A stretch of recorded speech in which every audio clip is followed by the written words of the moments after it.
All right, ladies and gentlemen, welcome to Dire Bear Adventuring Company. I am your GM, Heath, aka Captain Sack. You can find me all over the internet as Captain Sack with a Q. It's a long story, we won't get into it. Tonight we have with us Jack playing Yenfir, Steve as Gillet, and Chief as Arneth. As Captain Sack with a Q. We will actually be having tonight we have with us some other Jack folk playing joining Yenfir, us. Steve as Gillet, and Chief as Arneth. Here shortly. We are actually running behind with a few people. They are running late, and one of them is suffering from technical difficulties. So we are praying to the internet gods that Lucky is able to join us here in a bit, and Annalise will be here, but is running late. So we're going to go ahead and begin. First of all, I'd like to get some announcements and other things out of the way. This last weekend, Dire Bear Adventuring Company was at the Huntsville Comic Con enjoying some tables. I want to thank everybody, any new watchers out there that we have joining us. Thank you very much for coming out. I had a blast. It was nice meeting all of you. I ended up getting in 2 games before my body decided that it was ready to give out. But I had 4 and 7, and we ran a one-shot called Theroon's Traveling Theater, which hopefully, if we do things the right way, maybe it might come to the channel, because it would be really fun to play the one-shot. I really enjoy it. It's one that I've had for years and years and years. On top of that, we also painted some minis. We have some new artwork up for our patrons. And, as I have announced just about everywhere I can, we are one follower away from hitting our Twitch count of 50 followers, where we'll be giving away Hive Swap Act 1. Really good reviews on this game. It's a very positive reviews all over Steam, and I have a key to give away. We'll be giving that at the end of the show, so if you're interested in getting it, again, it's called Hive Swap Act 1. You can go and take a look at that. But we are one follower. So there you go. We got to hit 50, and then we'll give it away for you. Give it away, give it away, give it away now. Last week, our intrepid party delved deep into the mines, the quarry outside of Adelar, and met with some goblins, and some goblins riding spiders, and a mysterious creature that one of the goblins referred to as Ugoloth. And come to find out that Ugoloth was a gelatinous cube, which engulfed our bard, who decided that they would not move out of the way and wanted to become one with the Jello. And unfortunately, unlike most fusions that we love now and again, this was not one that we really wanted to see. Jello-infused bard, or bard-infused Jello, is not one of those things we really wanted to go off with. But rescued, and now all is well with the world. They ventured forth and found that the caves led into an older structure. And they had to venture forth and see what's going on. One of the more interesting facts was when they awoke the morning before heading into the cavern, they found that the monk had left saying that they had things to tend to. They wished them the very best of luck and said that they wished them well, and handed them one of their prized possessions, a horn that you can drink from, and it restores your health. On top of receiving the horn, they also met a fellow who had been traveling with them. Tried to steal from Annalise, who didn't take kindly to the act. Promptly threatened him with his very life, and then said, you're okay, we understand, it's something that happens, don't let it happen again. And he said, hey, look, I need to go in here anyways, and can I travel with you? And thus they have added Lucky. Acquire 1 Lucky.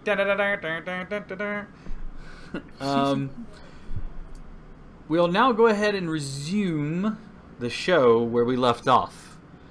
Arneth, you are point, with Gillet behind you, Lucky and Annalise trailing back a little bit further. Arneth. Right. Before you, the cavern ends with the gray stone that you've seen in the rest of the place, and turns to a brown, dust-covered stone of very worked and well-tooled making, as though this were part of a fortress, a keep, or something else. The cavern here kind of splits into and leaves the opening. You can barely make out the area in front of you. Behind you lies the rubble that you cleared out using the pickaxe that Lucky went and retrieved, falling down only on the going trip. Seemed to be okay on the coming back part, but you guys cleared the rubble, and what are you doing now? I guess we'll keep on keeping on and go forward. Do you smell any traps? I just strolled right in, so. I guess we'll find out in a moment, won't we? Yeah. And we hear the click of the trap activating. We can try this perception thing again. See how it goes this week. Okay. Let's see how the perception's working out for you this week, huh? Yeah. So I'll roll to see if there are any traps that I may have just strolled right through. All right. Well, go ahead and roll perception for me. We're praying for you to be better this. Oh my goodness! Oh, wow. That is a marked improvement over the last week. Proud of you. There are no traps in your immediate area. The stone here is worked. It's slightly damp, but it's also covered in dust. So you've got this wonderful kind of gritty effect, and it crunches slightly under your feet. Ahead of you, the stone takes a sharp angle, and you can see the makings of a grate. As you enter the area, you hear the sounds of woof, woof, woof, and lamps along the wall set in sconces ignite. Each one is behind the stone mask of makes some kind of odd mask that looks like a dwarven face with a crown. The eyes beam and the open mouth beams light out as you enter the area. That's awesome. Yeah. I feel fear. You are suddenly set upon by a gripping bout of fear, is that correct? Yes. We're not in Kansas anymore. You are most decidedly not in Kansas anymore. As you can see that this is a wall right here that divides the area. There is a drain here that is covered again in a layer of dust.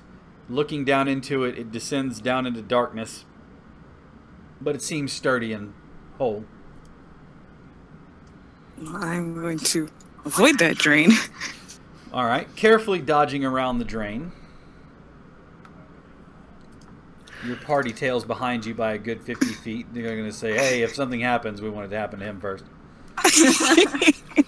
Can I investigate this drain? You can investigate the drain.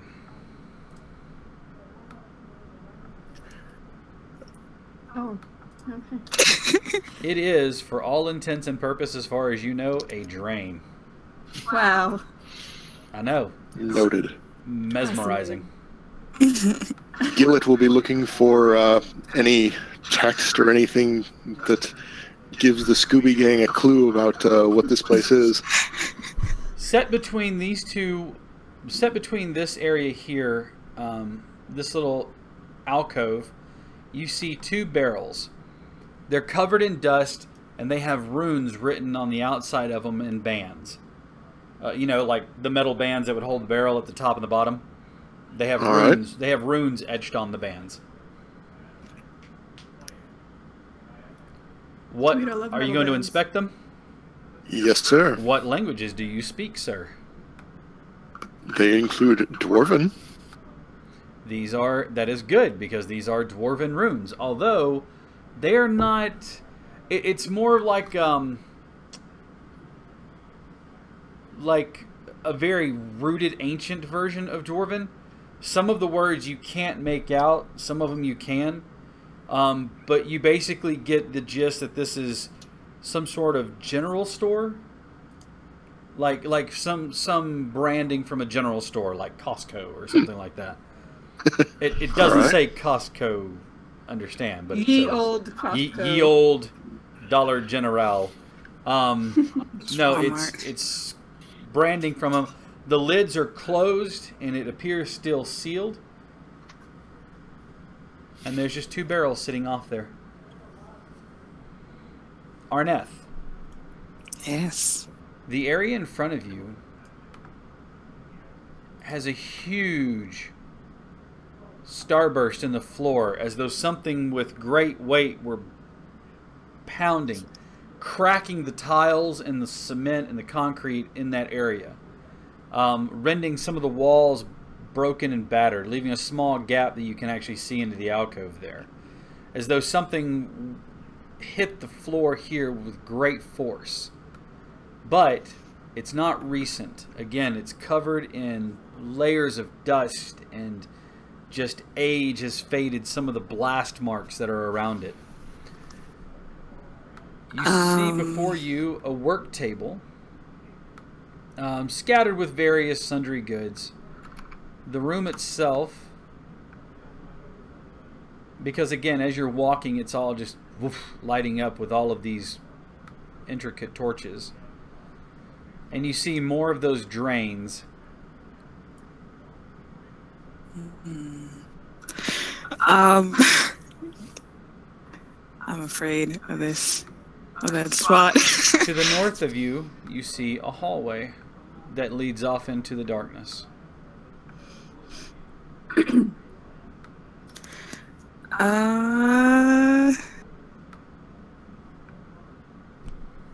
Gillet, are you investigating the barrels? You bet your sweet bippy. All right. Are you going to try to pry one of the tops off? Mm-hmm. Excellent. Okay, you go to pry one of the tops off. I need a strength check from you, please.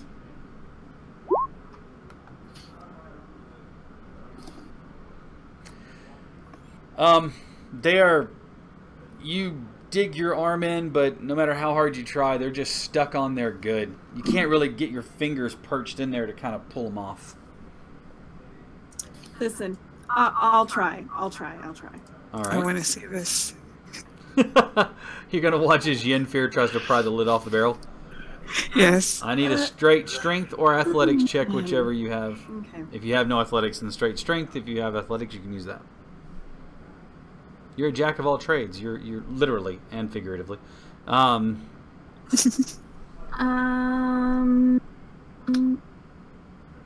means you can use athletics because it will automatically apply that, but unfortunately, it's just not going to do it. It's okay. You know, I'm tired from all that It's- fighting. yeah, so it's all the fighting. It's Right. whatever. That's Can what I is. give it a shot? You know, like By all means. Yes, go for it. If would anybody like to Okay. assist? It's the damp. It's the damp. As you watch Gillet try his best, and Yenfear's like, I've got this, and then walks over and, ow, no.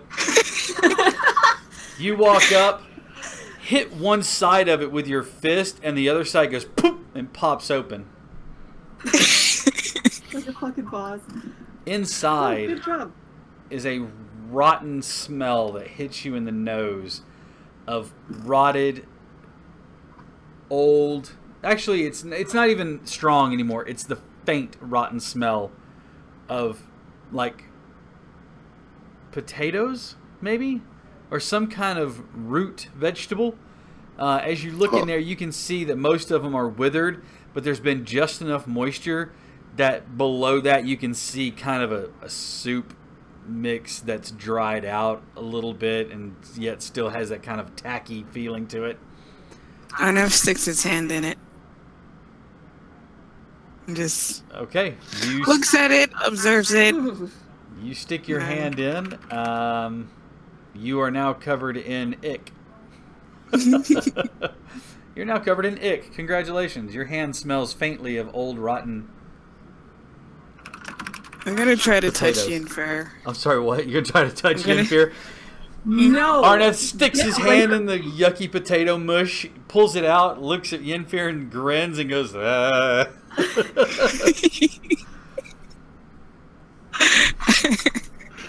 Are What's you wrong? gonna- You don't like adding extra color? You know, I have an issue with smelling really bad. I don't know about you guys. I know you smell like a barnyard all the time, and that's fine. That's your choice. Shade But for me, is thrown, personally, ladies and gentlemen. Shade has been Um, thrown.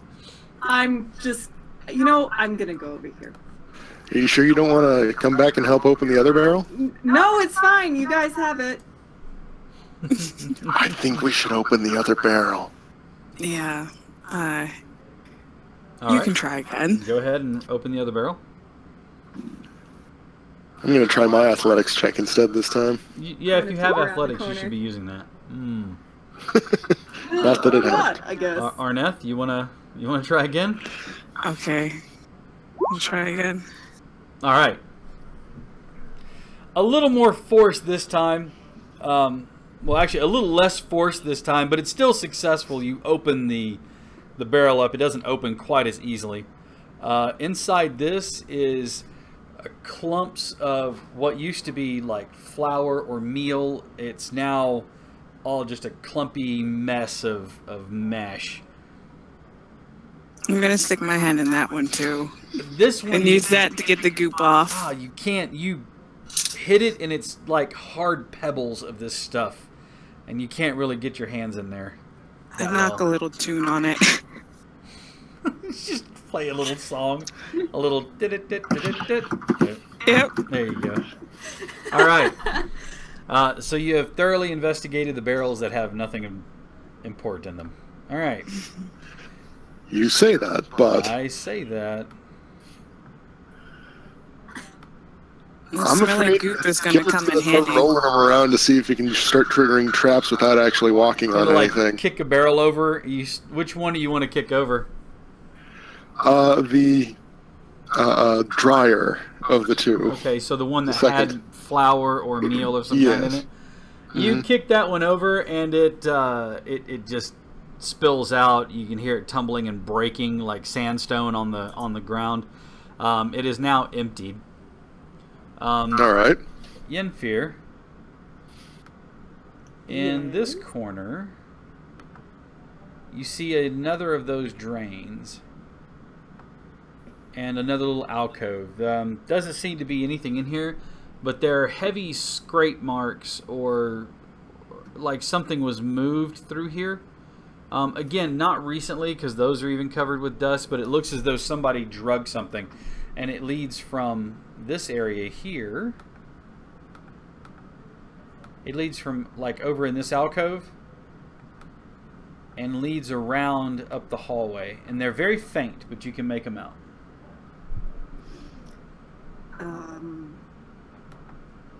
That's odd. So where is it coming from? Like, where do they start? They start in that corner alcove right there.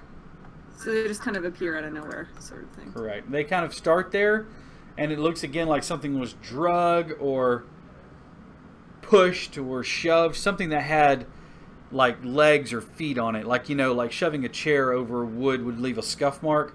Only this is in the stone itself. Doing some redecorating at some point. Oh, that barrel is going down that hallway. All right, so Gillett, you roll the barrel tactfully down the hall. As you roll it, go ahead and give me. Do we have lumberjacking a barrel down the hallway? Just is there bowling for traps? Ladies and gentlemen, that should be the title of this particular episode, Bowling for Traps. So, you roll the barrel down the hallway. Go ahead and just give me a really easy, let's say just a strength check, just to make sure that it doesn't go off kilter. Okay. No, it's fine. You didn't fail, so it actually, you successfully kind of nudge it with your foot, and it goes about here. Nothing happens. Wow, you really You really showed that barrel. Hey, if you are the one who wants to take point from now on, feel free to get in front of the barrel. You know, Annalise kind of sighs, walks over, stares down the hallway as again, poof, poof, poof, the lights come on down the hall. hey, we have somebody for that. You don't have to go. Lucky, get over here. Me? What? Why? What did I do? I didn't take anything. You can't prove it. No, that's fine. We just need you to take a look at something. I can't see that far down the hall. Could you go check it out? He goes, but there's lights down the hall. No, and sure enough, lights all my down the hall. eyesight, all this moisture really makes my eyes blurry.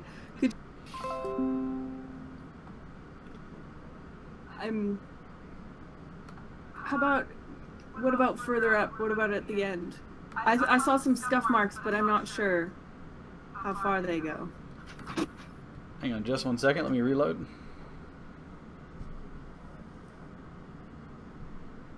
Should we reload, I wonder? No, you guys are fine. It was my connection dropped, so I've got to get everybody back. Although Jack is just showing a picture right now, so. Come on.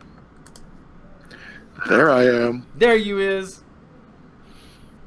All right. Camera, please. I'm sure Jack will come back in just a minute. So Lucky looks down the hallway and says, I don't see anything. What do you mean further down? What did you see further down? Scuff marks. He says, Gillett, can I borrow that barrel? Sure. Lucky takes the barrel and rolls it down the hallway. Let's have him give a strength check as well. Hey, Jack's back. Okay, if my auto's echoey, it shouldn't be me, but...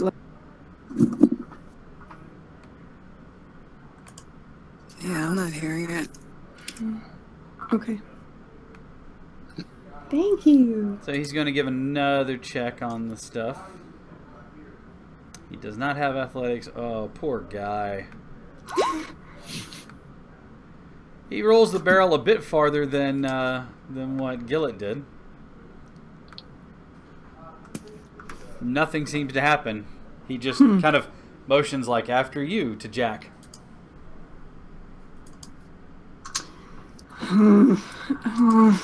If you don't want to go, I can.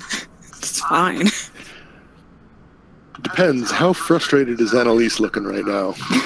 She's about to conk all her heads together. Normal. She looks pretty put out right now with the rest of you. Okay.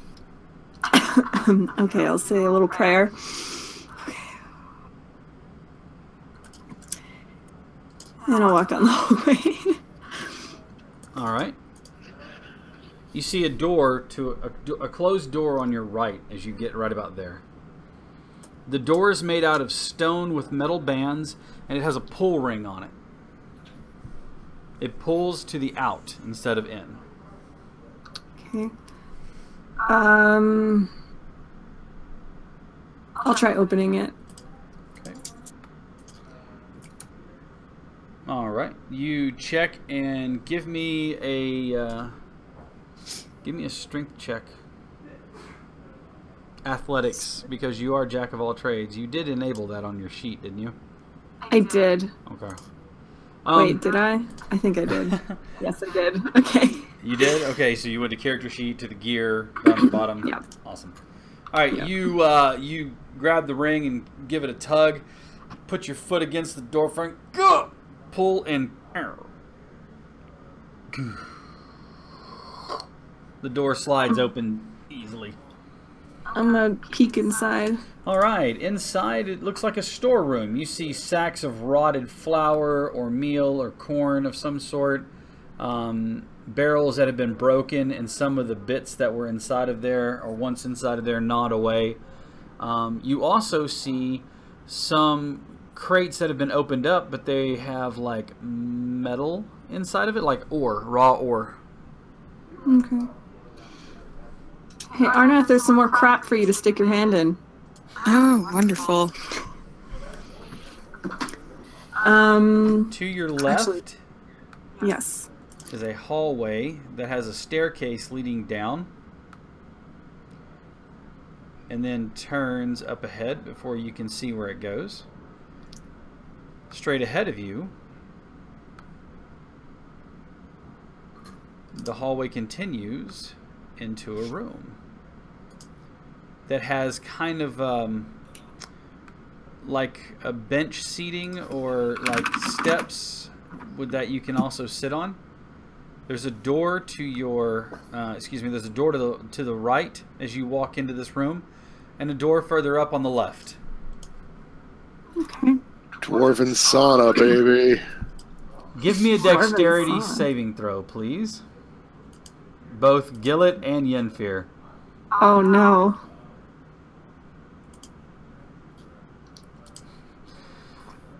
Okay, so as you walk in there, you hear a rumble. And a thick-wise, a thinnish layer of rock just falls down on top of you. Tonight we're using Roll20 to roll my dice. Why? Because I'm just feeling that kind of lazy. And you each take 4 points of bludgeoning damage as the rocks jeez. pelt and bounce off of your head and back and shoulders. Okay, well, I'm going to stay in the hallway. Gillet, Are you two all right? I'm I need to fine. sit down. there's a place to sit. A dusty tome sits in the corner of this area.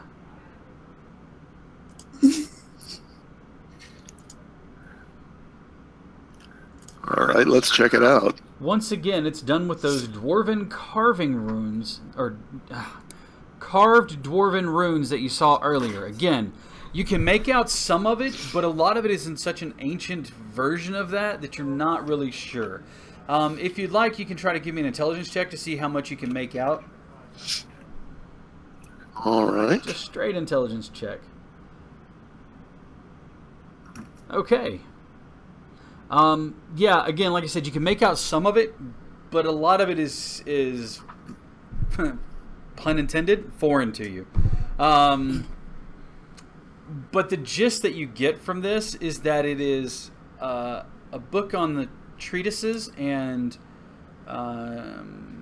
different maritime planning that they did for an ancient history. Like, this is a history book of ancient history that is ancient yet, even still. So it's Ancient-ception. It's Ancient-ception. ancient history and a history book that is ancient. Lovely. Try to fathom that one.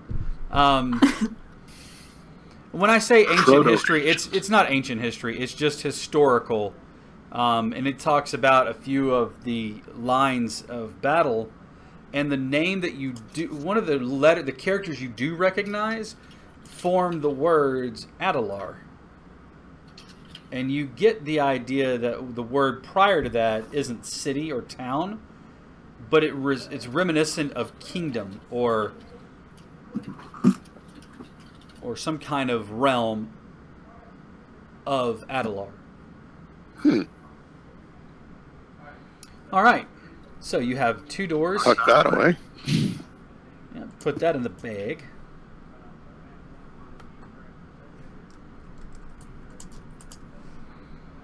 I don't normally break from the game, but I did want to say and give a hello to Larry, who is over in our Twitch channel. Hi, Larry. Thanks for joining us. Hello, everyone who's joining us. I really appreciate having any and everybody here. Thanks for tuning in and watching us. Even though we're down 2 players right now, I'm hoping that we can get Lucky back online. And hope so too. Hopefully Annalise is on her way home and will be joining us here shortly. All right. So you have a door to this side and a door on the opposite side. We have a door in front of Yenfir, and we have a door in front of Gillet. Which way? I'll go to the one in front of Gillet. Okay. Are you just gonna try to open it? Yes. Well, no. After seeing that stone come down, I'm going to make a perception check to see if it's booby trapped or anything. All right, go ahead and give me a perception check. Doesn't seem to be trapped as far as you can tell. Okay, I'm going to open it. You go to open it, and it's locked. Okay, I'm going to try to break through it. You gonna try to break the lock? No, I'm going to try to go through the door. Arneth tries the door handle, or the door pull, and it doesn't move. Grits his teeth, baring his tusks, shoulders into the door. Give me an athletics check, please. Oh, yeah. It might be made of stone, but that's not going to stop Arneth the Mighty. As you watch Arneth shoulder into the door, and it goes boom, and opens up. Hey, speaking of, welcome, Maddie. Maddie, as Annalise has joined us. Thank you so much. Yay, good to see you. She survived the long, harrowing trip on what we Americans would call public transportation. What is that? I didn't take public transport. I got off the bus and took a cab. Smart Hell choice. yeah. Smart choice. I'd still be on public transit if I was taking public transit. I want you to know that as opposed to last week where Arneth was abysmal on his rolls, He's impressing everyone we're with his faring much better We're this on week. point so. tonight. Excellent. All right, so the door opens. Gotta teach me what you do for a workout there, Arneth. Live in the woods all your life. The door to this That room sounds has a staircase that leads up to another closed door.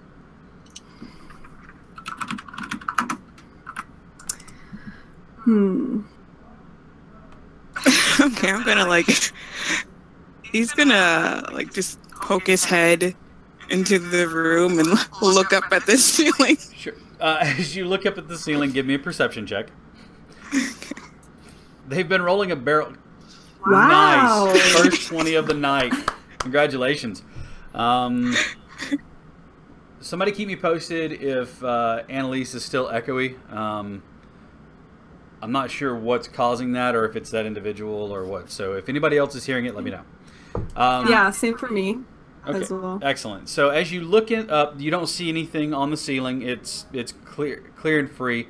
The ceiling is kind of like the floor. It's well tailored, well made. Again, when you open the door, that woof noise and the lanterns, the dwarven faces with their eyes and mouths open, light shining through, providing some dim light, lights up the room. The staircase is solid, so there's not an understairs or under part of the stairs. And it leads up, and at the landing you see another door. It's closed. Okay, I'm gonna head up to that one. All right. And try that door. All right. As you try this door, it does not yield to your machinations.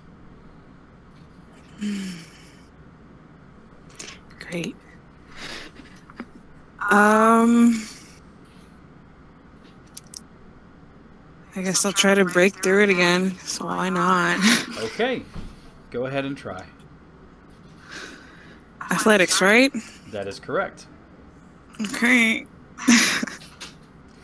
You doing the exact same thing you did last time, leaning heavily into the door with your shoulder, full body into it. It doesn't budge. As a matter of fact, roll another perception check for me, please. Okay. Yikes. We're on both ends of the spectrum tonight, ladies and gentlemen. Both ends of the spectrum. A 20 for perception and then a 1. You're not sure. It just appears to be really stuck. Have you tried asking nicely? Have you tried the No. secret word? Open sesame. It reminds me of Beetlejuice when he's like first draw a door and then he draws the doorknob and then he tries to reach for it and she looks at him and goes, "You didn't really think that would work, did you?"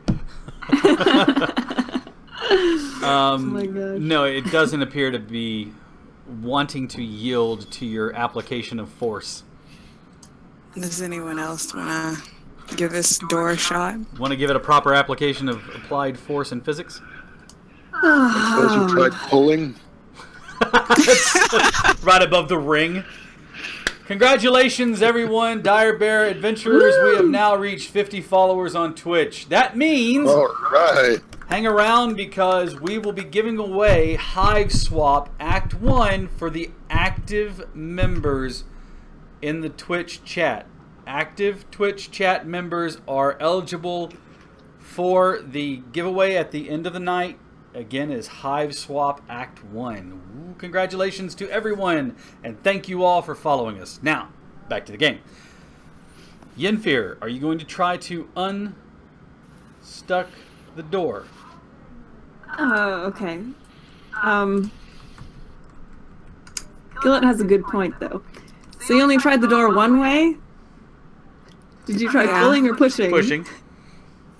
I'm gonna try pulling. If that works, I'm going to throw you off these staircase. So you try pulling on the door? Yes. Okay, give me an athletics check, please. Okay.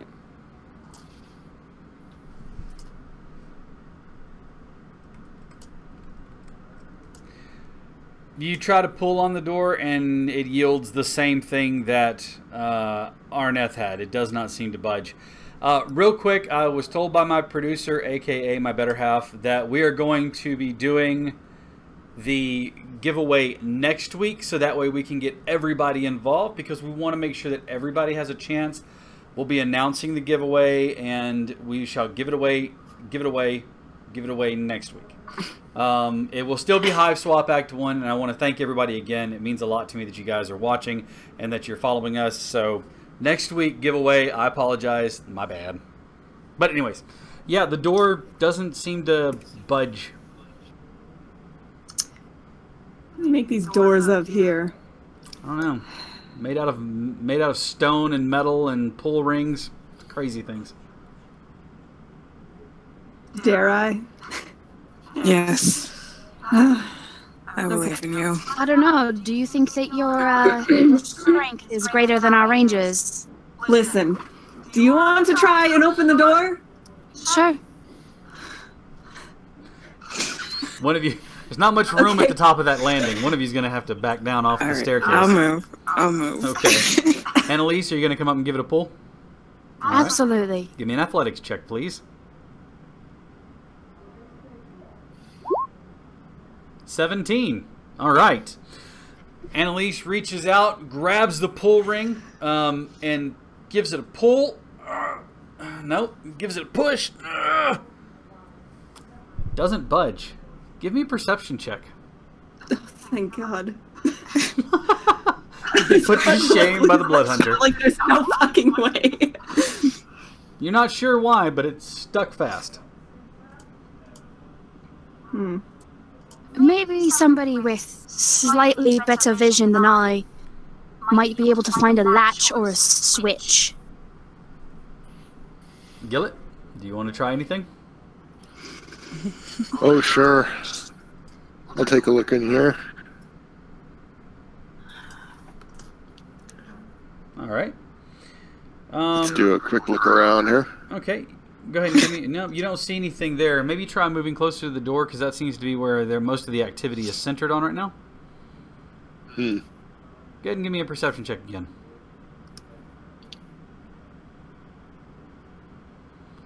You see that really all of their application of force has actually moved it a little bit. And inside of this room, you see what looks to be like large stone or metal, or maybe a combination of structures that are large stone or metal structures that are obstructing. That's too much struck. Obstructing the way, and you can't force the door open because it's being blocked by this. And from what you can gather, they're pretty big. Is it a lost cause? Well, it looks pretty big and pretty heavy, and something seems to be pretty big and pretty heavy in the way there. I say we look around elsewhere, see if we can find a different way into whatever this room is. Lucky says he's going to try this this door over here. He's no fool. He's going to check for traps first because, you know, that's a thing. But is he using the barrel? Not on the door. It just, he says, nope, there's no traps. I'm going to try this door. Actually, he says, there's no traps. Anybody want to try this door? I'll try it. All right. Go ahead and give me a strength check. Okay. Let me go to strength. You muscle your way through that unlocked door like nobody's business. You own every ounce of that unlocked door. It Yeah, that door, yields your with bitch. all the aplomb of a rotten grape, and it just boop right open. Inside, Okay. inside is a bare room. Those scrape marks that you saw earlier, Yenfir, continue on into this room. And they continue on into the door on the far side. The door that you may not be able to see because I may not have revealed it, but it's right there. Here? It's right there, yeah. There it is. So there is a door there. And the scrape marks that you saw earlier are continuing into that room. I'm gonna investigate Okay. Go ahead the and area give me, around. Go ahead and give me an investigation check on that. It doesn't. Can I assist? How about you can roll and they can assist you? Okay. Well, it's a 16 because the assist gives you advantage. So there's that. The scrape marks seem to come from something like a large table or a heavy construction of that manner. All right. And it seems that they go into this door and that's it. The door itself, were you investigating the door or just the scrape marks? The door as well. Door does not appear to be trapped, nor does it appear to be locked. Okay, I'll open it. All right.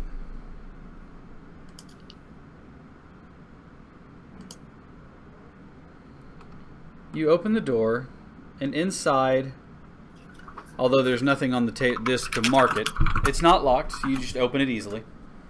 Okay. Inside of this room, although there's nothing on there to show you, there is a large table made out of stone. The scuff marks end where the 4 table legs come to rest. Sitting in the chair behind the table is the skeleton of a dwarf. All manner of scrolls and books and all sorts of bits of knowledge are lying all about the place. Well, that's creepy. In his Going hand, to- as you get closer, you see a tablet about that big, made out of stone. It's not real thick. It's about yay thick. About that thick. Made out of stone, and it's got dwarven runes all over it. And he's just holding it in his hands like this. Okay, Gillet. There's something over in that dead guy's hand over there. You want to go check it out? That skeleton appears to be holding something for you. Yes. Urgent message. It says, "Dear Gillet, if you find this, it's already too late." No. My dearest Gillet, or as we knew you, Gillette, Gillette.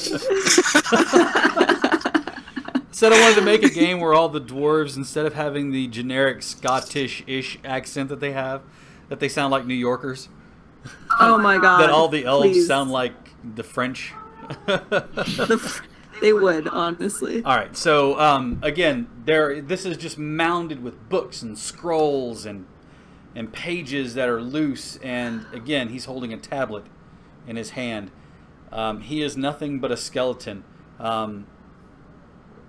sitting askew on the head, and actually like covering half of the skull.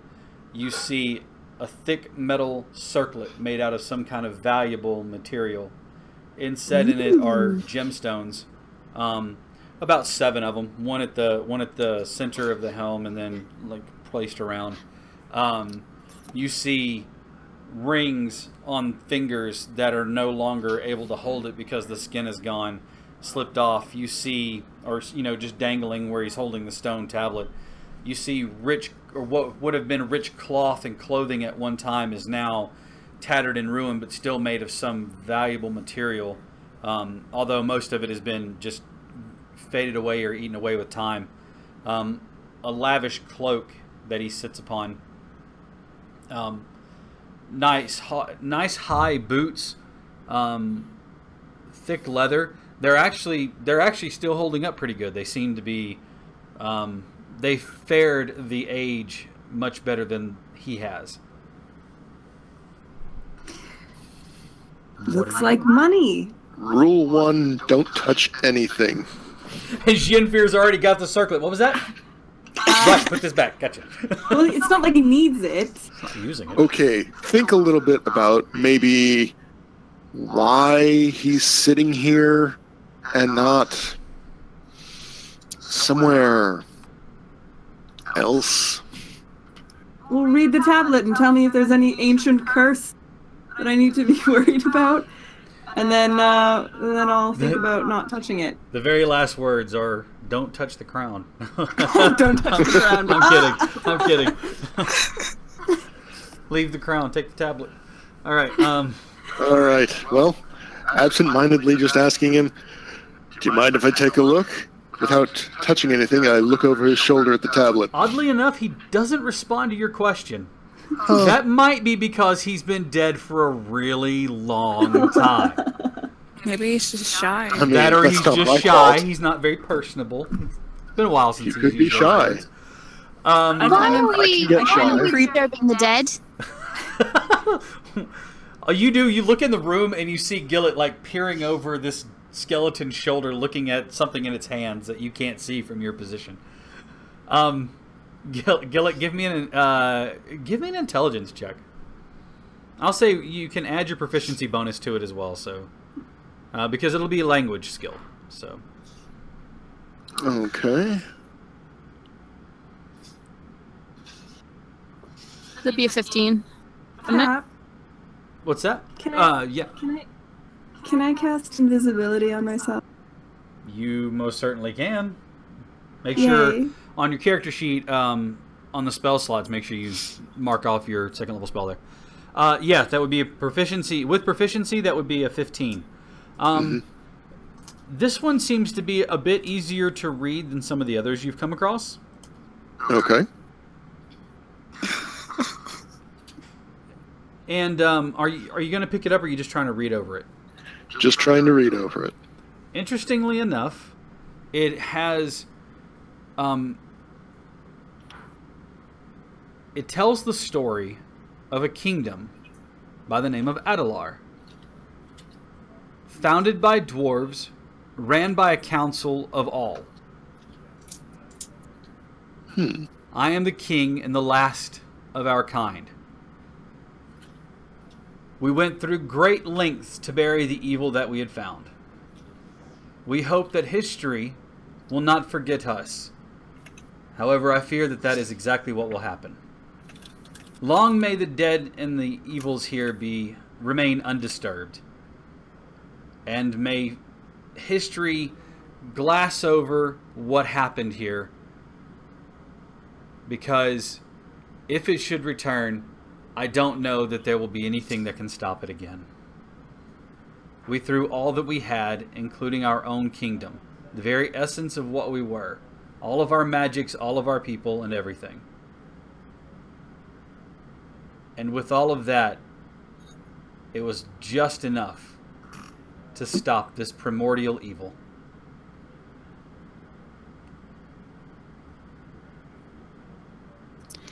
Great. After Fantastic. relaying this information to the others, I am suitably terrified. And while they're all terrified, I'm going to sneak up behind the skeleton and take its wrists and go, meow! Roll sleight of hand.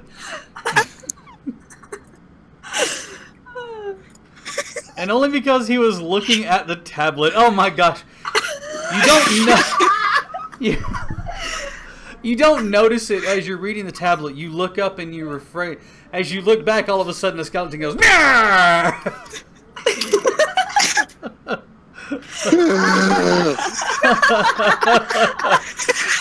The tablet so falls, hits the stone chair, turns on its edge, hits the ground, and shatters.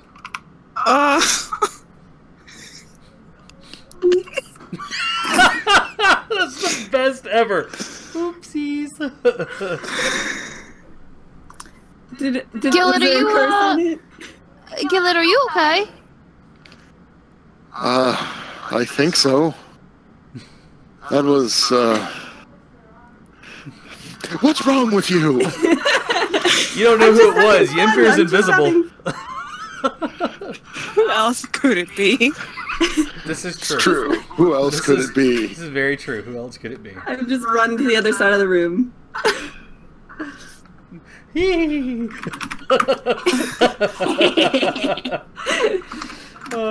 I just imagine.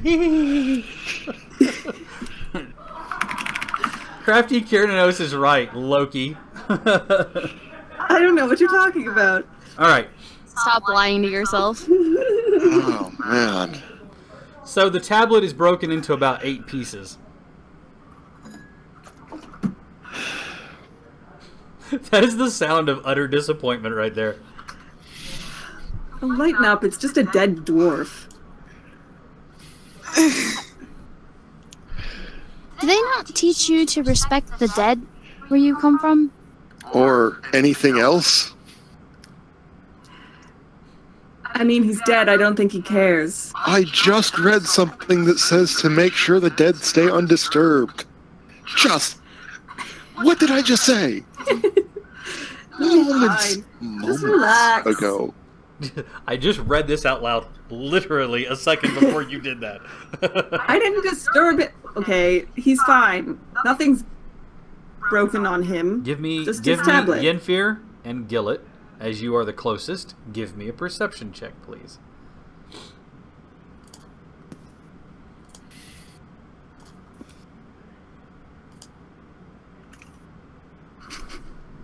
How fucked am I? Good and proper. No, I'm just Oh, kidding. no. I'm just kidding.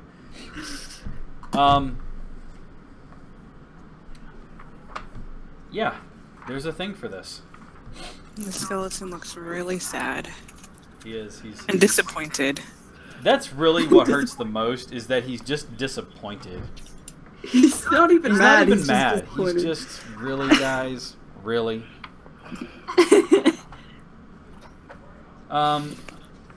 The room itself, right around your area, becomes extremely cold. This is your fault. To the point where you can actually see your breath. I'm sorry. I was just playing a joke. I'm sorry. Please don't kill me. Please, please don't kill me or my friends. Wait, we're So- friends now? Okay, you can kill Gillet, but not me. Yeah, that logic adds up. There is a... the temperature of the room drops dramatically. And you watch as the crown, which was sitting askew, seems to right itself just a little bit. And as you watch, a dwarven figure stands, straightens an illusory crown, looks down at the skeleton, and just slowly shakes his head. Oh no, I actually have him disappointed. He looks at you, Gillet, and you, Yenfir, and says something. Yenfir, what languages do you speak? I speak Common and Elvish. You don't have any other languages as a bard? No. Right. No. Gillet, you understand it, but again, it is a very old version. You notice a very old version of Dwarven.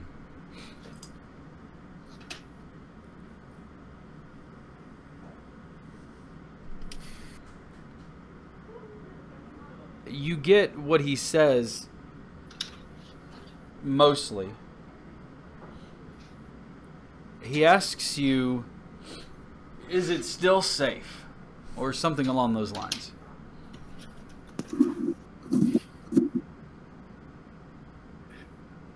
It seems to be. He takes a look and he kind of nods his head. Do not venture forth. Do not seek out the remainder of the kingdom.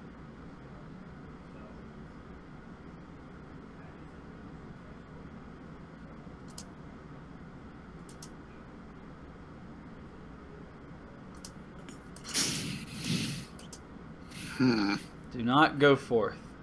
Do not seek out the remainder of the kingdom.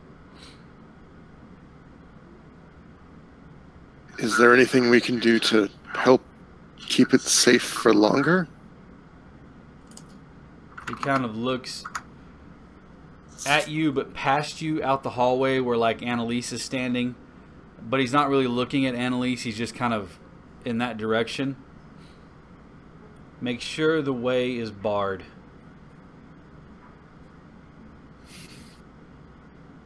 He nods at you like, you know, that one solid, you understand, nod. And he sits back down and he assumes that same position he was in. And he looks down at the tablet, and as he does, he slowly fades away. The temperature in the room comes back up to the comfortable norm that it was. The stone tablet is still laying on the floor, broken in multiple pieces.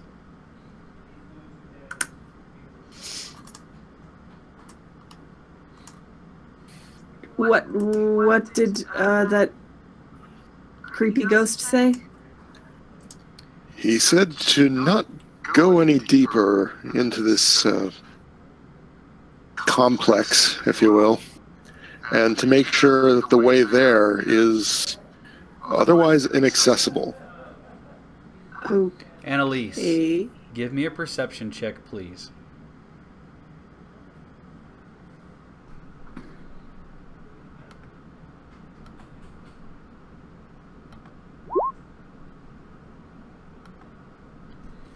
You hear something behind you. Soft footsteps. Coming from this direction here? Yes, coming from that direction there. Like right around there. Okay.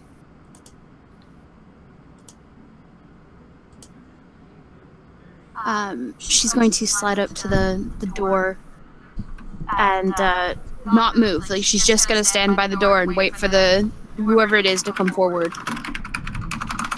All right. You wait for a moment. 2. The footsteps seem to be moving away from you as opposed to towards you or anything else like that. And they're moving quickly. They're trying to mask their sound, but they're not doing a very good job of it.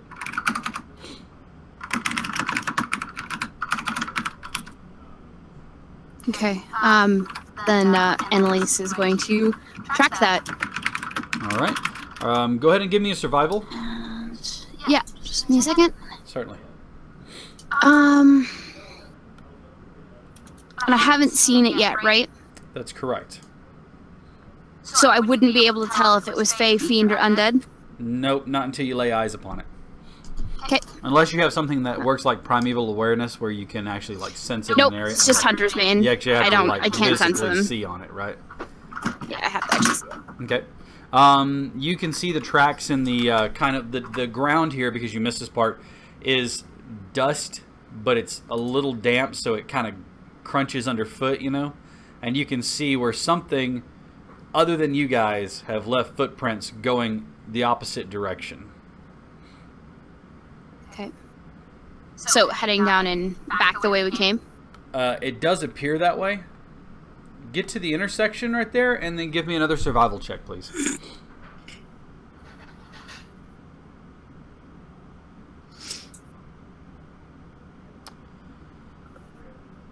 It appears as though they took multiple steps to kind of try to mask which way they went, and you're not really sure. You can see still where your footprints came in, but you see them both going in the direction to your left, or to your right, excuse me, as you're looking at it, and then straight ahead.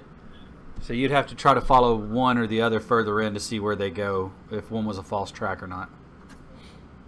Then she'll head this way. Okay. Go ahead and get to the staircase, and I need you to get right in front of the staircase. Alright, as you step onto the stairs, I need you to give me a dexterity saving. Be right back. Okay. You want to go back? Okay. Well, Arneth is gonna like follow after Anna. Alright, do you want to give me a survival check as well, since you are a tracker? Okay. Alright. You get to the T intersection right here, and you can easily spot which way they're going. Which way are they going? Straight ahead where you guys came from originally.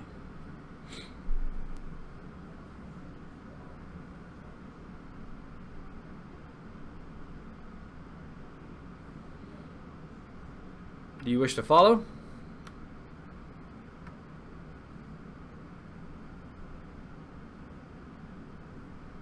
Did you lose me?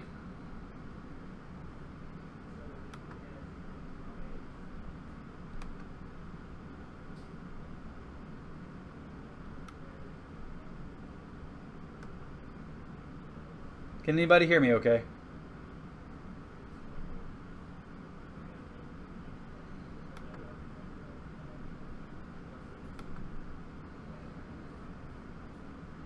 Can you guys hear me? Yeah. I can. Okay, Yeah. there we go. I couldn't hear any of you for a minute there. Oh. So, sorry about that. We're back. Technical difficulties, they're a thing. It's just one of those days. It's one of them days, folks. All right, so you see them get to the T, and they go straight ahead the direction you guys came from. Are you going to continue This on that direction? direction? That is correct, that direction. Yep. All right. They go back out towards the cave entrance. And whoever it is now, they're not trying to mask their footfalls at all. They're flat out running. As a matter of fact, you can hear them splashing through the water up ahead. Oh, great.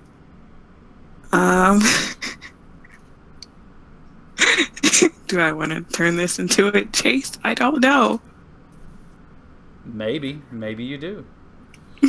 All right. Welcome back, Sorry. Maddie. That was my food arriving. Yay! We have nourishment. All right. Well, as you got to the edge of the staircase, you step foot on the first step, and I need you to give me a dexterity saving throw. Oh, goody, it's trapped. Oh, good. It's a saving throw that I've... Oh, yeah! Yes! The stones fall away like a ramp, but either age and time and the grit that gets in there has prevented them from fully collapsing down, and you're able to stop yourself from sliding down this ramp. And you can make your way the rest of the way down. Okay. All right. While you make your way down there, I thought we learned. and As I'm going down and I hit the bottom, I'm gonna take a full, like, both charges of the horn uh-huh. for And health. heal yourself up. Okay. Easily enough to do. Yenfear and Gillet, you guys are back in this room with the skeleton of the dead dwarven king, you assume. What were you guys going to do? Were you going to take anything? I'm gonna... I was thinking of seeing what other information I can glean from the rest of the room, if there was anything else. You'd have to study quite a bit of this to actually kind of get a better understanding of it. So spending some time here and going over it, you may be able to glean some, but what you can get just at a glance, it looks again like ancient histories, stories of origin stories, creation stories, a bit like reading the Silmarillion. So very dry and long, okay. Parts of it, yes. It is a bit like reading SAT scores. So, All right. yeah, I mean, there's information that can be gleaned, but from your best guess, it looks like they were trying to find an answer to a problem that may have existed in old texts. Everything here speaks of rituals. Some of them have big marks through them. Some of them have things circled. But it's such a hodgepodge. Whoever had this, it was a chaotic search, not an organized, thought out this, and this. Serial killer wall. Yes. This string goes to this string, which goes to this string, which goes to this string. Yes, very much so. Okay. But imagine that laid out on a table and just all unfurled. And also in Dwarven script. In ancient Dwarven script, yes. Ancient. Yes. You could try to take up some of it, finding some of the tomes. Some of them are packed in books. Some of them are big scrolls that have been rolled up, and they're actually on like the big scroll holders, you know, with the handles. You can easily roll them out. But you could take the stuff with you if you'd like.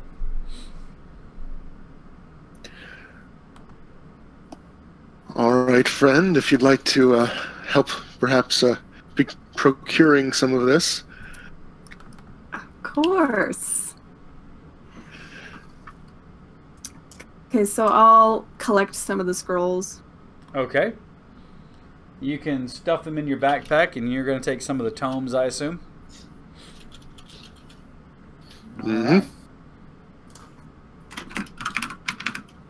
All right, so you gather up not all of the work, but I would say about 3/4 of what you had there. And you are able to carry that out with you before being weighed down by just the sheer volume of information.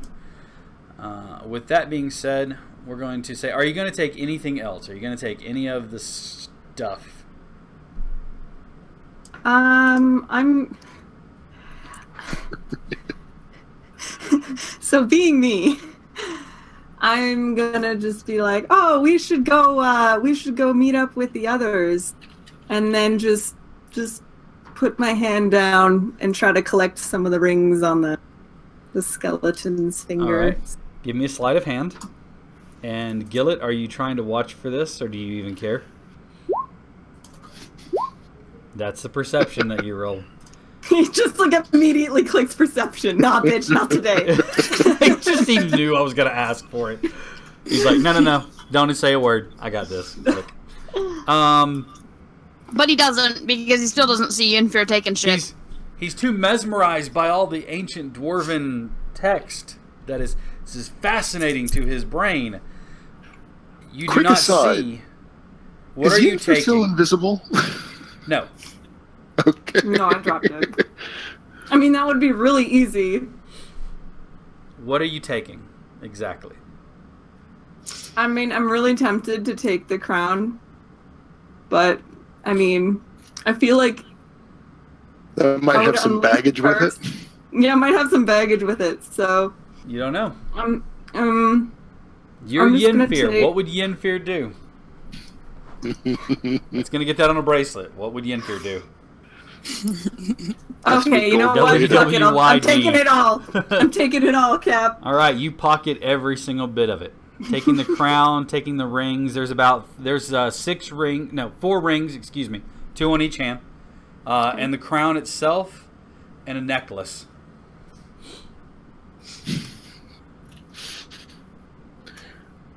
Okay, yeah. Tell me that's got to be more than one sleight of hand check. I can do another actually, one. yeah, I would like for you to do another one, and I will let you do a perception check against it.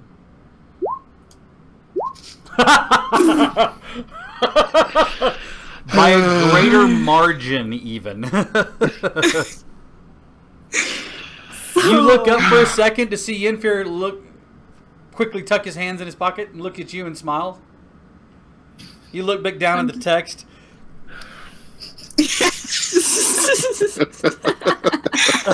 It's just bling everywhere.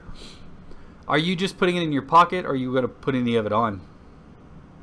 I mean, I'll wait for a little bit before I flaunt my wealth. Sure, let the room warm up from the dead guy. Yeah, totally. Oh, and I take him by the shoulders, and I try to lead him out of the room. We should go see the others. I mean, wouldn't want. You hear Lucky say, "Hey, they ran off. I don't know where they went, guys. What? Guys." All right, Arneth. That person ran out of the area you guys came in. You were able just barely to catch the sound as they ran through the water. Yep, so I basically sprint back to the top of the staircase, point at Annalise and say, "Get back up here!" You can barely make out the top of Annalise's head as the staircase descends pretty good. You hear them say, "Get back up here!" Annalise, give me a perception check, please. Sure. Because that's been going so well. You never know. This might be it. Look at that. Ah, You hear the sound of faintly running water, or like water splashing down into something. It seems to be coming from farther ahead down the tunnel with which you're currently in.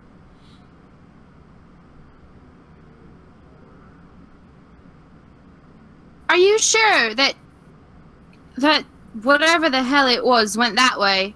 Are you sure? I'm positive. We're not going down there. Come back with me.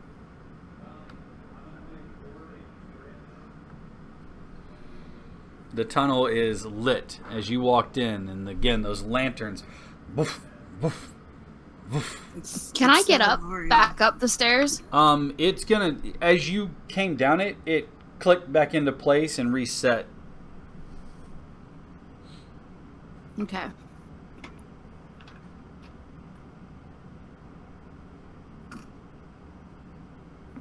So you think you can, but you're not sure until you step foot on it. Right. Okay. I mean, it looks like normal stairs again.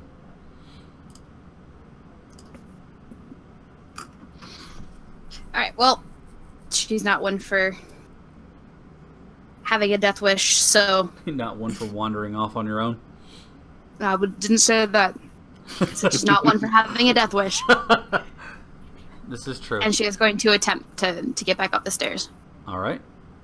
Go ahead and give me a dexterity check again. Dexterity saving throw or dexterity check? Let's go ahead and make it a check because you already knew the trap was there. So when you put your foot on there, they immediately did that thing where they bend. But again, they don't go flush, so it's not a straight ramp.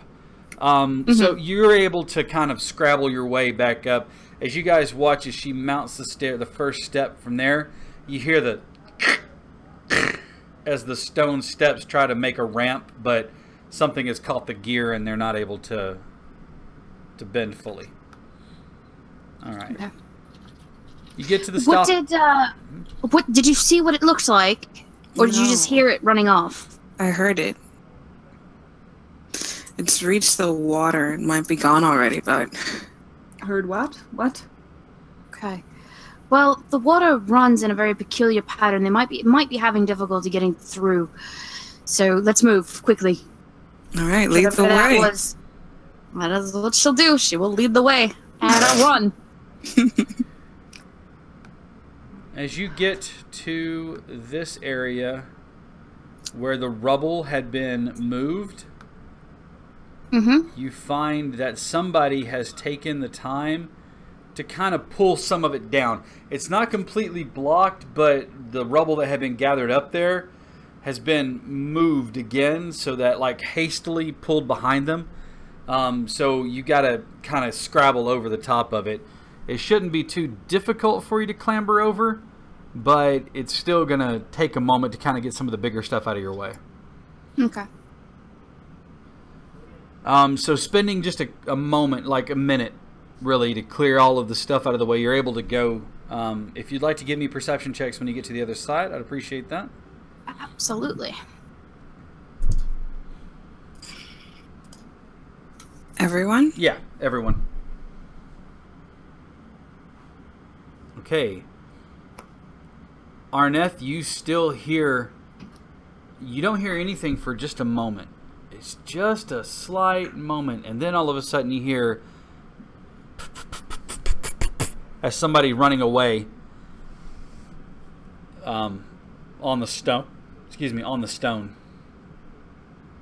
They've reached the stone. Let's keep going. I'm not looking forward to this water. Acrobatics checks to go through the water, right? That is correct. Acrobatics, dexterity if you don't have acrobatics.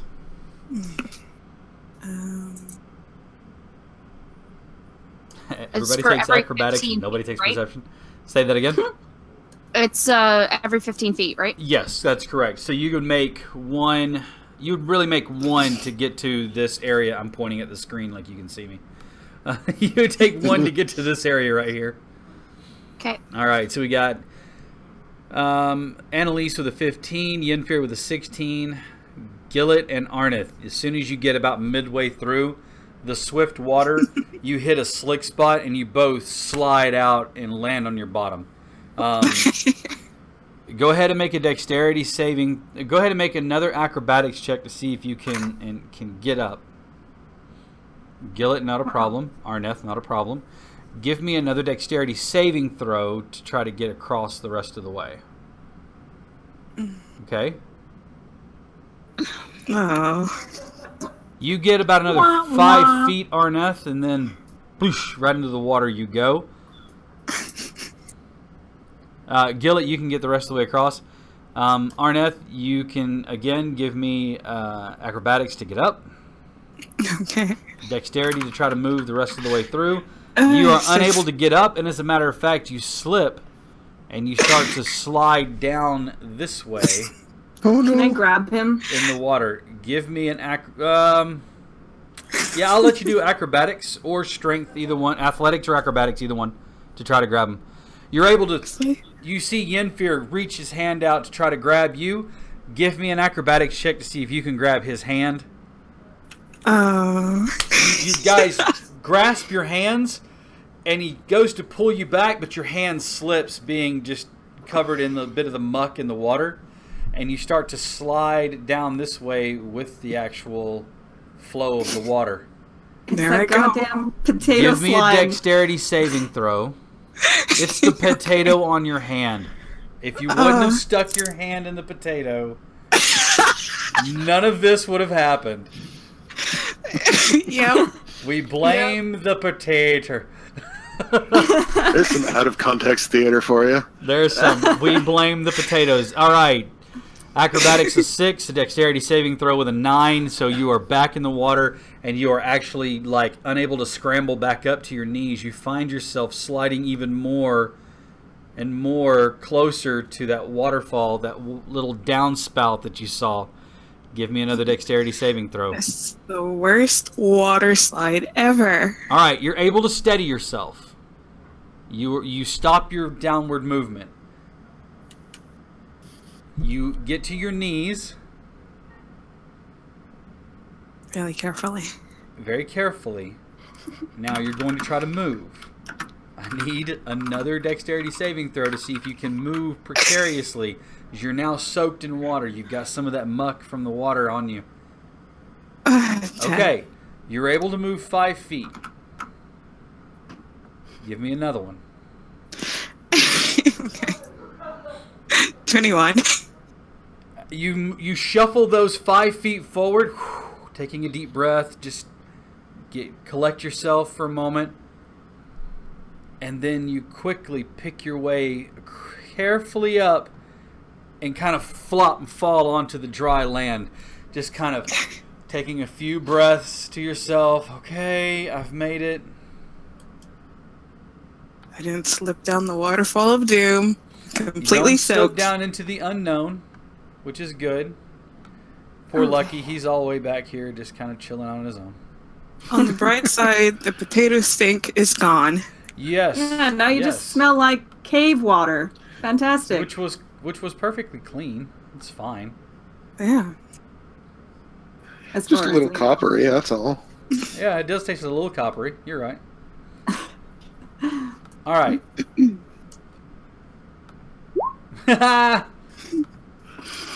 Oh no. Oh no. Sploosh into the water. Hang on just 1 second, guys. Oh, that's all the new... Oh, I'm sorry, guys. Hang on just 1 second. Mind if I? No, I appreciate you bringing these out. Oh my goodness.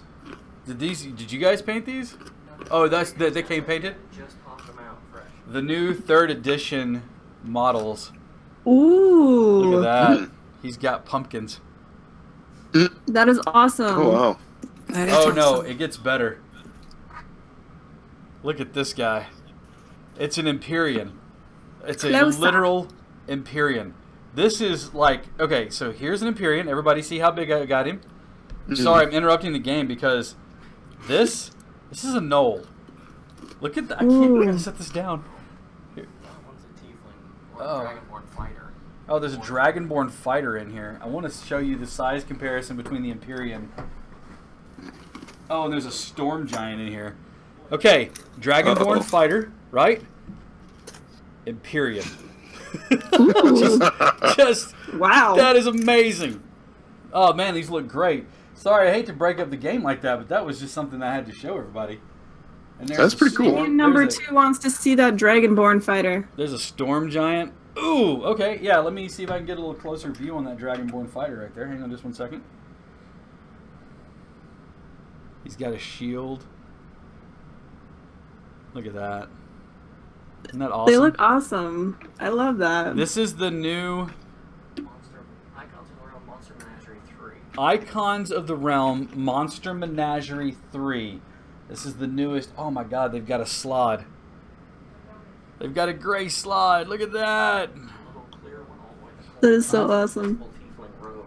There's an You're invisible officially tiefling getting- rogue. It looks like it's made out of glass. Isn't that awesome? Oh, that's awesome. I love that. All right. You guys find these at your local gaming shop, and if you're here in Huntsville with me or near Alabama, we're at Lucky Dice Cafe, and they've got a big old box of these things. So get here quick and get them picked up because they're awesome looking. Yeah, I already lost the Noki. Do you know what that is? A Noki? A Noki? Yeah, it's some kind of spider-looking thing with like a camel face. Oh, that's weird. I'm sure it's in a monster's manual somewhere. They had all sorts of demons and everything in there. Yeah, man, stop by. Lucky Dice, they've got a bunch of them here. He said that they're getting picked over pretty well, so go to your local game shop before they're gone. It's Icons of the Realm.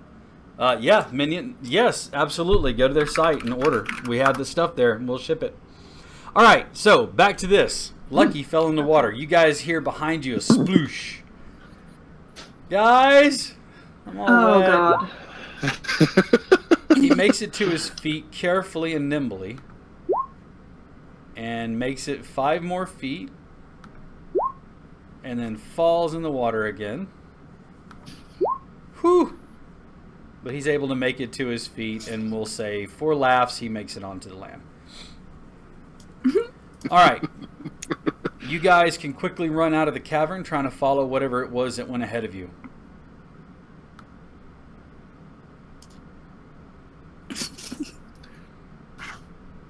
All right.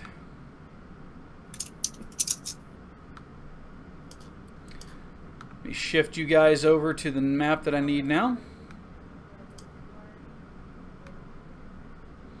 You guys exit the cave, and as you do, exiting the mine,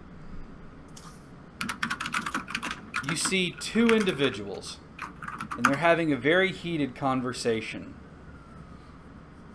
One of them is Marin. The other one is Barden. Ooh. When you exit the cave, Marin immediately stops speaking, and Barden clears his throat and looks down at the ground and starts kind of towing the dirt.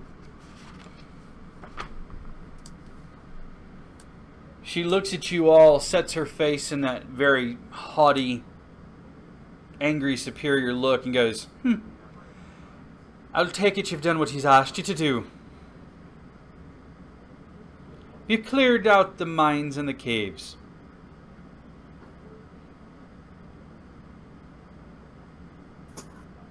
Oh, it's been cleared out, but, I wouldn't go back in there regardless.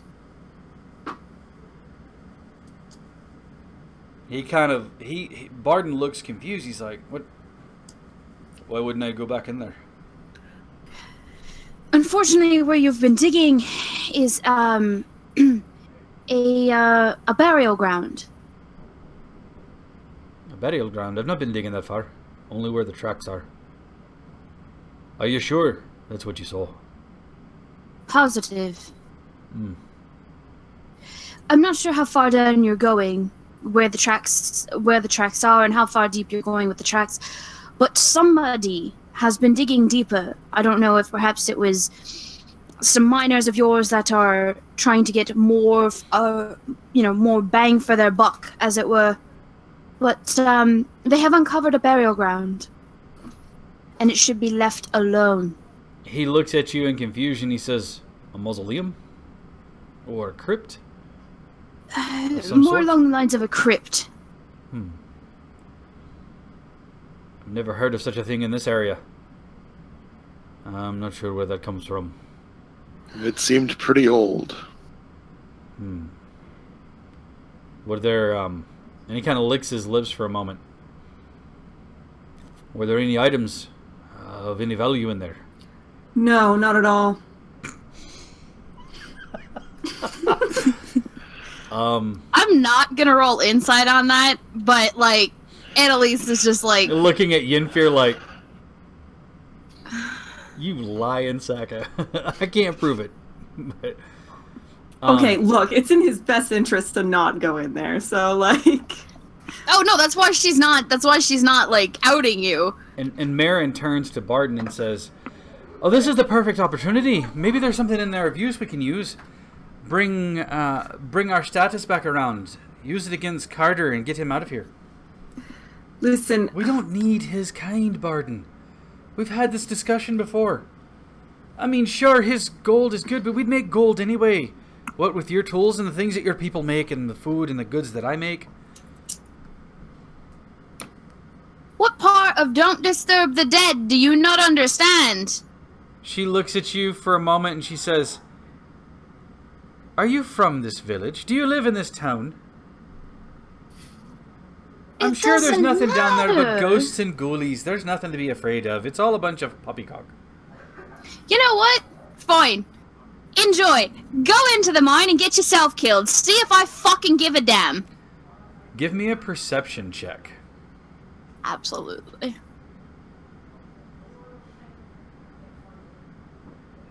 Annalise with her absolute no time for this bullshit. Is so done with these people. She can't perceive anything. She's just like, fine, die, see if I care. just pay me first. Barden takes a serious look, strokes his chin. You can hear the sound of the stubble on his skin scratching. You say you've cleared out all the bad things. Is that right? All the monsters that were there. The goblins and what have you. We've cleared out some. There is some areas that were difficult to get into that we didn't traverse. There's a trap, set of stairs that'll turn into a ramp, but it doesn't function properly. Could we seal the cave? Could we seal the crypt up? Is it a way to block it off? There is. Easily There's enough. some gravel. And if you have a way to make an actual wall across it, yes, you can steal the crypt up and continue mining, but I'm not sure exactly what else you're going to find. Well, I mean, there's iron and copper and stone that we could use for making things. We don't want to give the mine up. Well, I'm sure just we could don't wall go it too off. deep, because I'm not sure how far down that crypt goes. No, if we wall it off, maybe we can. Did you happen to see anything come out of the mines ahead of us? He looks for a minute and he goes to say something, and then Marin puts her hand on his shoulder. No, we came here, and he kind of looks at her for a second, and she kind of looks at him, and he says, no, we came here together. We were walking this way to see what had come of you all. And he kind of looks for a second and goes, yeah, we came here to see what had happened to you all. Can I roll insight with advantage? Because that's not You a chance. won't have advantage, but you will have insight. But I can roll insight? Yes. Okay. Can I roll insight too? You may as well.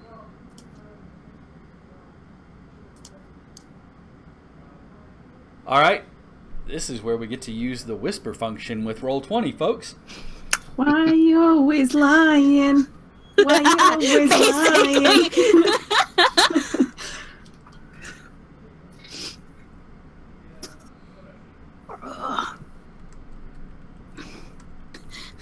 I am so done with this lady that it's just get out of my face. Honestly, same.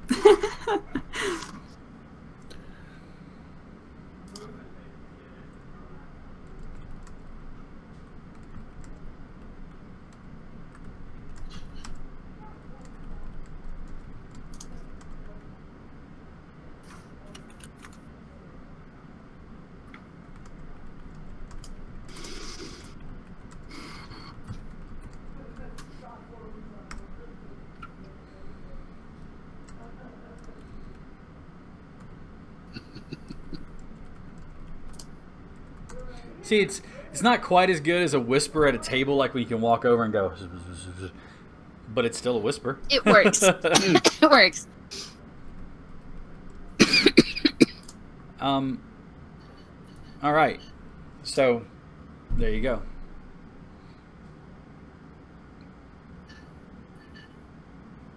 Marin, if you wouldn't mind, could you step away from him, please? She shrugs and kind of looks at him and looks back at you and says, I don't see why not. And then she takes, about 5-10 feet away from him. And she goes, Now, Barden, Yeah. you were saying? oh, And please, don't lie to me. I'm not lying.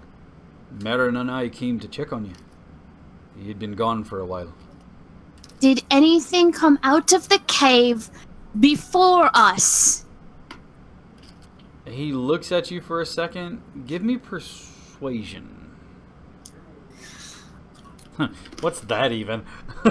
Yes! Alright.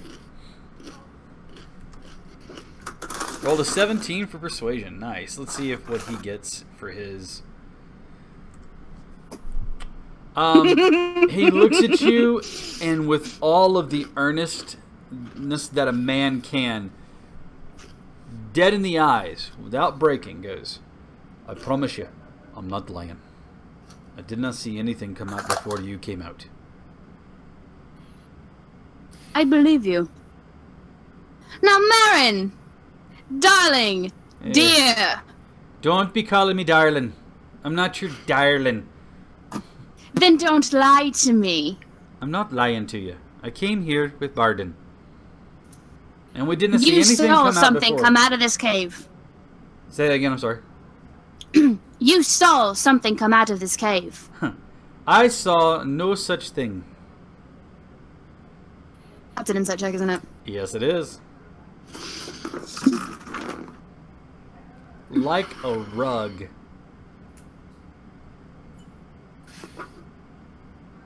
I don't understand that reference. What? She's lying like a rug. Like a rug. Oh, lying like a rug. Thank you. Annalise is going to draw her crossbow. Her hand crossbow. Ooh, You guys Annalise, watch what are you doing? as all of a sudden Annalise asks this question, and Marin gives a rebuttal in her normal tone that she always does, which is kind of like, I hate every one of you. And all of a sudden Annalise draws her hand crossbow and starts pointing it at Look, Marin. I'm not the biggest fan of her either, but you can't just shoot her. I can if she's lying to me. What do you think you're doing? Put No, that you away. can't. It's still a crime, and Now, see, the thing is that if somebody were to want to get rid of a group of adventurers, they'd send somebody in after them to cause a cave-in, or perhaps to hinder their progress by setting off traps behind them. And Marin has been less than honest during our entire acquaintance. I've been So you're going to completely tell honest. me the truth? Oh, no, you have not.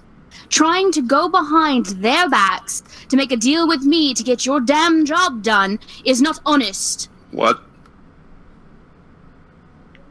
To try and turn me against my employer because you seem to think that you know best and you don't need a merchant's guild for whatever is coming into a town? And saying, oh, well, he might have something to do with a band of thieves. And I'm sure he had something to do with telling you a lie about me and my people. Sure, and tell me I'm wrong. Tell me he didn't tell you that I had something to do with those creatures in the swamp. Actually, he didn't. He just wanted his stuff back. And I'm actually checking my notes because I don't remember if he actually said anything. I don't think he did. He did.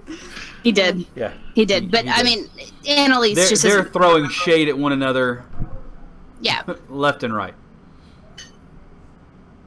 The only one who I don't hasn't underst- done anything of untowards like that is Barden. Is Barden. So, you'll have to forgive me if I don't quite believe your bullshit. Oh, What Missy. came out of the cave before us? And you're going to answer me truthfully, or the bolt is going in your fucking thigh. Intimidation check, please. Absolutely. God, please. Yes! Nice. She stalks. She stalks closer to you. She gets to where the bolt is touching her, like right here. Because remember, she's like over 6 feet tall. She's huge. Mm-hmm. She's a very big lady. I need you to give me an investigation check, please. Okay. Man, I'm hitting those 17s. I like it. I like it a lot. Something seems not quite right. But you don't know what it is. Something doesn't sit well with you. What was the name of the church you're with, or part of? The group you're with? Oh, I am part of the Church of Castalia. Reaching back, remembering all of the training that you have, the hair on your arms and the back of your neck pricks up.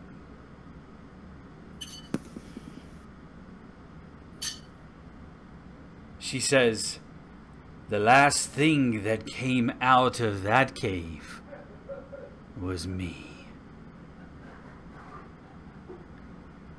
She takes a Is this step back.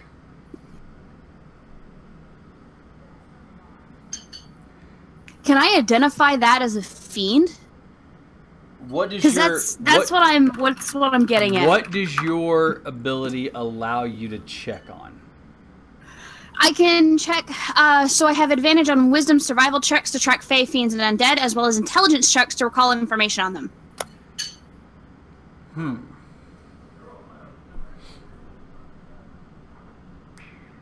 So would it be an intelligence roll to remember? Yep. Okay. Do you want history or straight intelligence? I want intelligence. Well, no, I'll give history because you're learning the history of a particular thing. Sure. And I get advantage on it because I'm recalling information to see if it's Yes. fiends. 17! We are on a roll here, baby! A creature, and the name is escaping you, that has the ability to look as other things.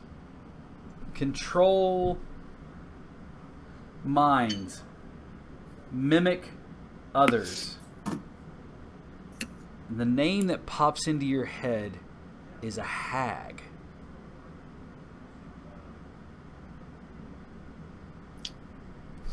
And you watch as she steps back and her face kind of shimmers for a second. And she says, I've told you, the last thing that stepped from that cave is me. And I need everyone to, you ready? Say it with me. Roar for initiative. For initiative.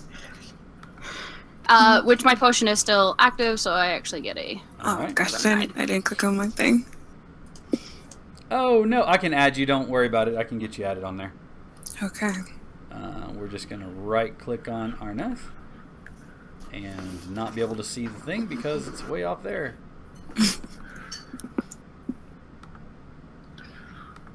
What of our friend Lucky?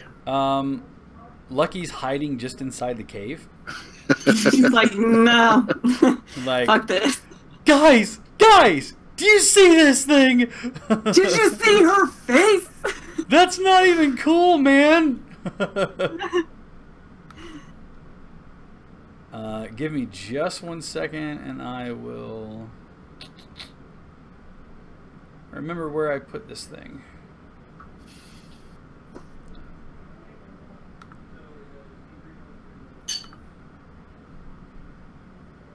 Because I thought that I had uploaded this particular creature, but I have not. So, yay me. Preparedness, folks, it's a thing. Don't be like me. Always be prepared. Legit thought I was, though.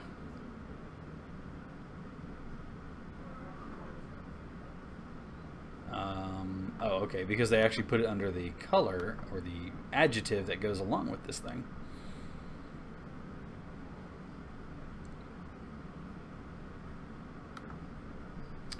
Alright, as she steps back, you watch her form shimmer and shift.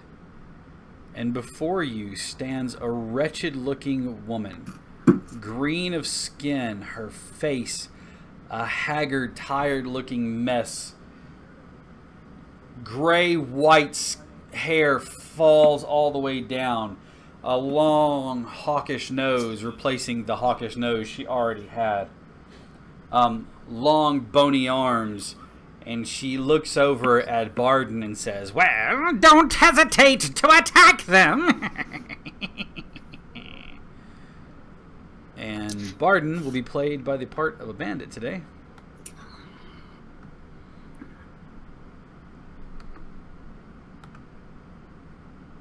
And you watch as Barden kind of shakes his head for a moment and says, I don't. Yes, attack. And he's wide-eyed and looking at his hand as he draws his weapon. And give me just one more second as he starts to try to like fight whatever it is that's got a hold of him. Each step is a labored act.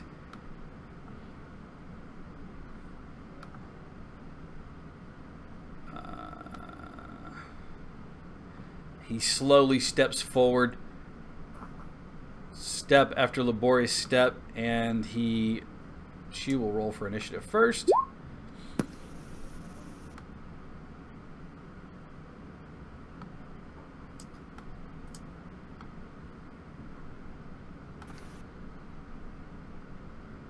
And he will roll for initiative second.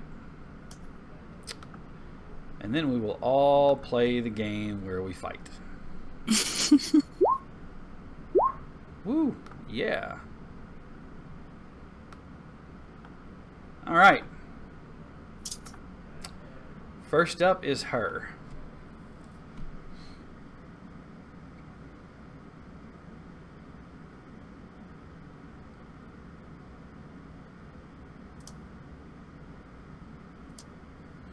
She looks at you, Annalise, and she says, You were no good to your parents, you were no good to your sister. They all died, and you couldn't do anything. and I need you to make a wisdom saving throw, please.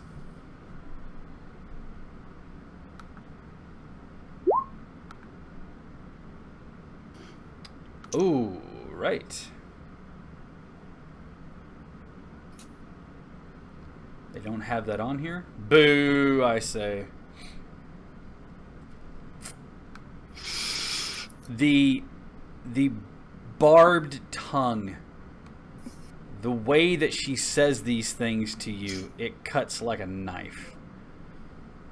And as that vicious mockery seeps at you, you are going to take... Oh, okay, it's only 1d4. You have disadvantage on your next attack. And you are going to take 3 points as your 11 wisdom save does not defeat the DC. You take 3 points of psychic damage. And you have disadvantage on your next attack. And Gillet, is your turn.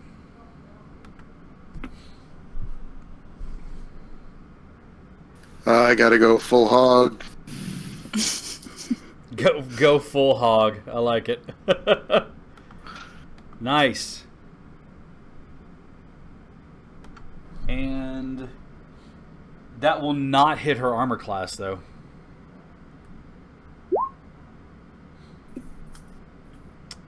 That misses as well. Very well. All right. Next up, Yenfear. I don't really want to hurt him. Can I use hideous laughter on Barden? Yeah, absolutely. Cool. Just remind me of what save I need to make and your DC. Hold on. Wisdom saving. Okay. And my DC? He rolls a 17. Is it my spell save that I'm telling you? Yes, it's your spell save DC. It's 13. Okay.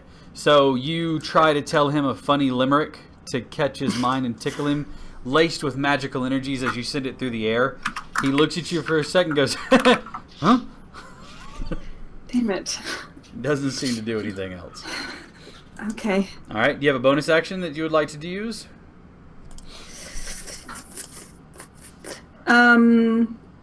Inspire anyone?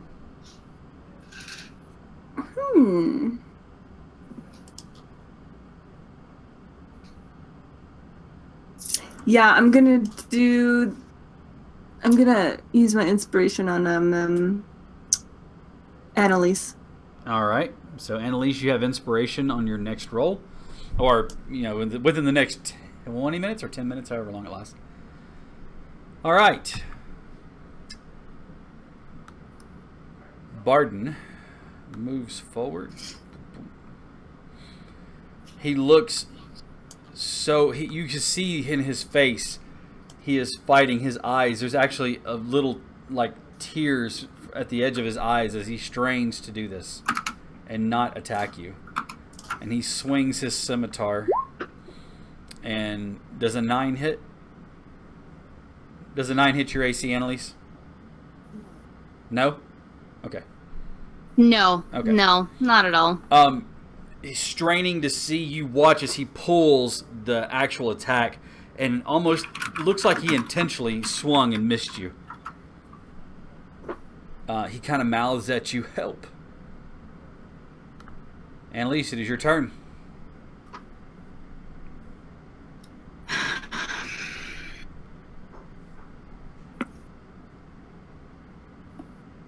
She is going to, as always, Draw the blade.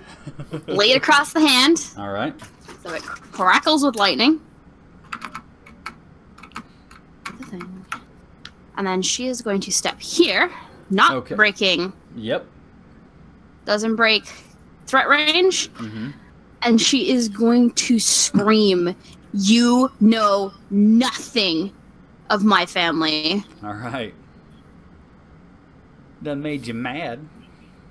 Oh wait, I had disadvantage on that, but I failed it anyway. Right. You got the lowest you could So go. yeah, I got the lowest I can go, and using Here's bardic inspiration ain't gonna change Just that. there's that moment of it actually hurt, and maybe there's a little bit of tear or something in your eye.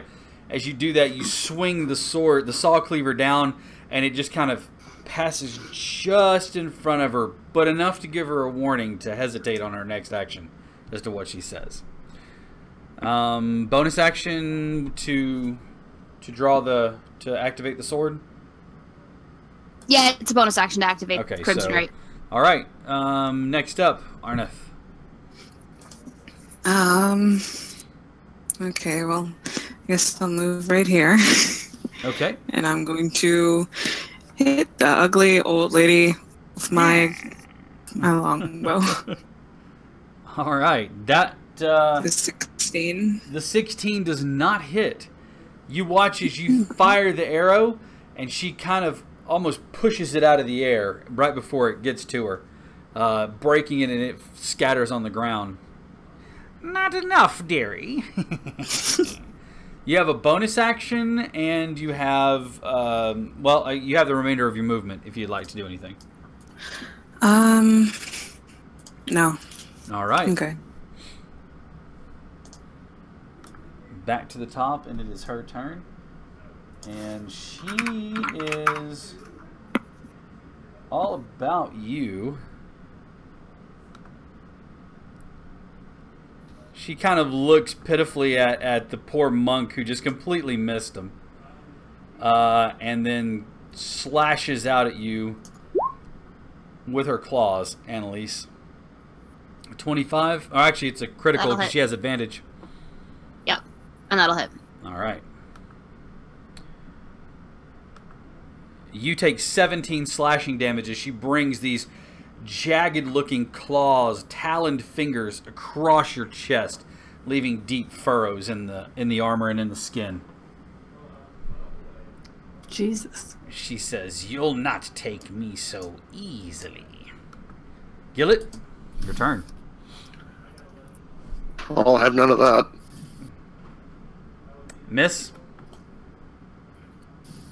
That will hit. Excellent. Oh, yes, I need to do the second one, sorry. That's okay. Not that again, goofy. There we go. That one will miss. So the first flurry of blows will hit, though. Okay, So that is Also, that is 6 points of Use damage. your movement action. indeed. All right.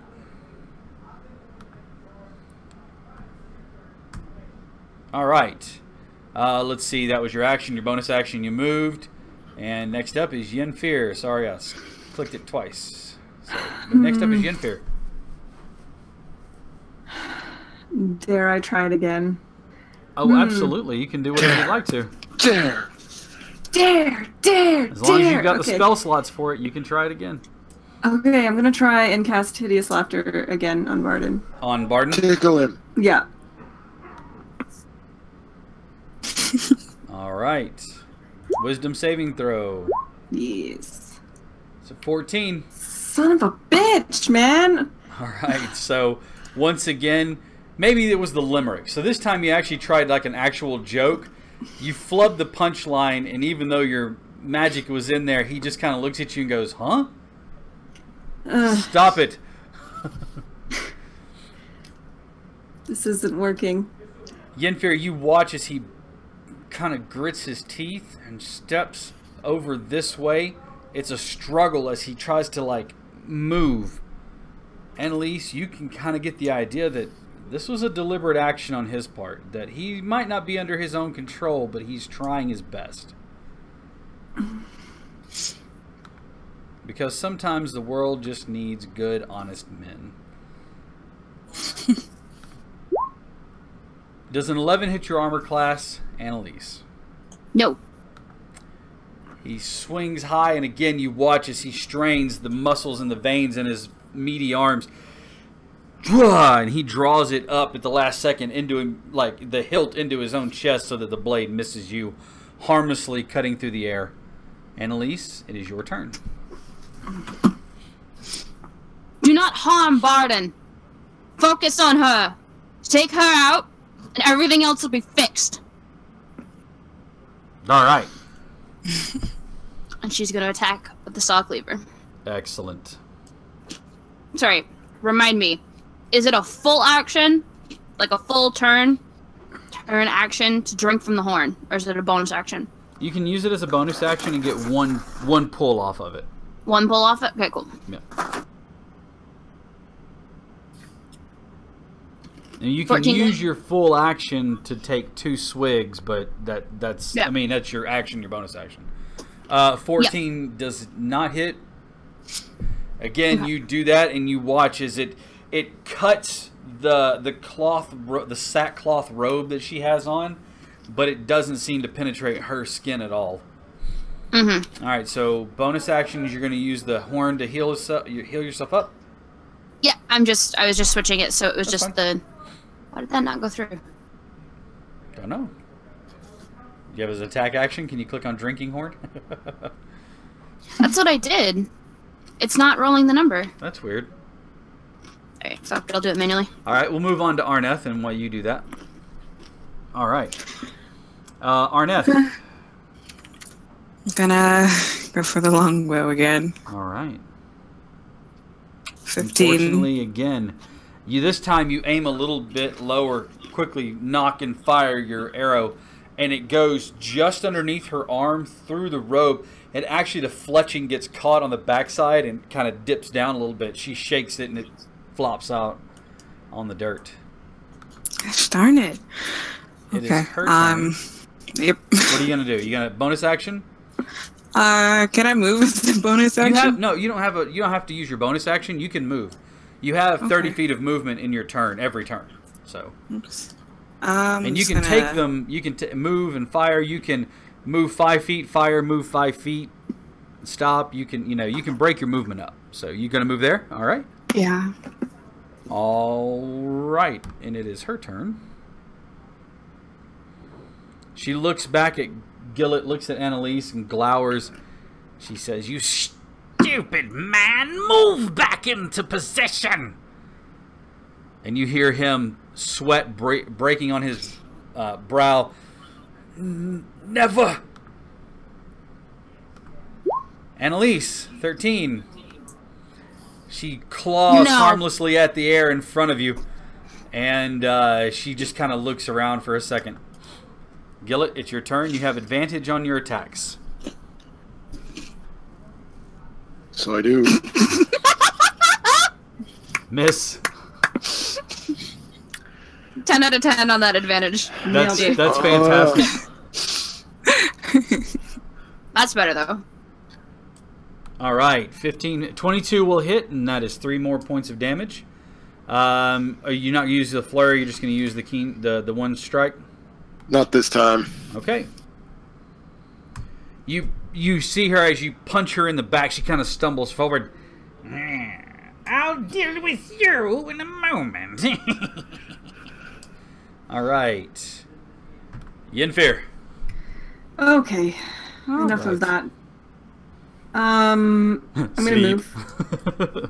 Sleep. Fucking wish. I wish I didn't pick it. Okay. I'm gonna cast Psychic Blades. Okay, you're going to use Psychic Blade, so that uses your Bardic Yeah. Inspiration?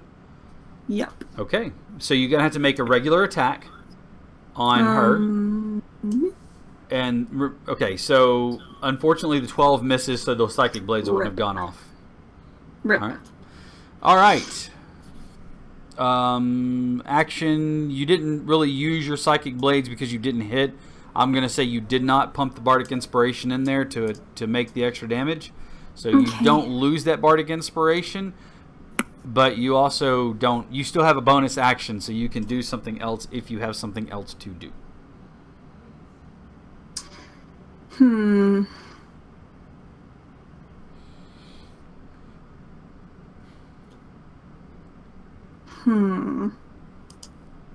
Can you be distracting? I mean, I could do Quickly, some... Yennefer, dance! I could do some interpretive dance, yes. Is that roll to Show some persuade the skin. hag? Can I roll to seduce? for the fuck of Unfortunately, it. she's driven by other motives and is not swayed easily by your machinations. Damn. It's a fancy way of saying no. Alright, anything else you're going to do? No, All I'm right. good. Barden is actually still charmed. Actually, give me a moment. He's a solid sort. Not that solid though. Wow! Wow. He is still Satisfying. forced to attack though. So unfortunately, he is going to once again try to attack Annalise. And you can hear him, I am sorry. 13. No! Oh. No, Again, he has been every successfully time God fucking blood. He is successfully swinging and pulling them at the last second so that he keeps swiping the air. The sweat in his brow, you can actually see like a little bit of blood as he's fighting the magic start to kind of trickle from his nose. The famous TV trope thing where mind powers cause your nose to Mind bleed. control nosebleed, yes. That's it. Annalise, it is your turn. Okay.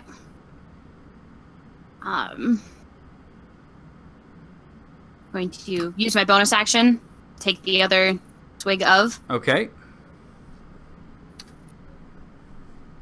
Alright, so that had I'm been gonna attack. emptied for 1 minute.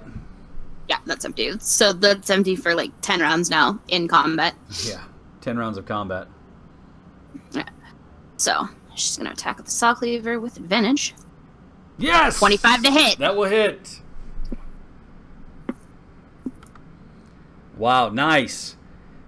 This time she looks kind of at Barden, and as she takes that moment of distraction to look at him, you go in and slice down her across her chest quickly, arcing with electricity as the blade carves across. Ah, wretched girl! And she will take 10 points of beautiful, beautiful damage. Alright, bonus action. Action, you're not going to move, I take it? Nope. That was a good 25. That was a nice hit. Alright, Arneth, it is your turn. Okay, I think for once I'm gonna get up close and personal. What? Who are you and what have you done with Arneth? Really? I know. I'm going to take out my short sword and try to hit her. That will hit. 24. Wow. Okay. All About right. time. Nice. And you step forward and plunge your sword into her side. She gives a... I've got to deal with all of you myself, it would appear. Alright, so that is your movement and your action. You have a bonus action. Do you have another short sword or a dagger or anything?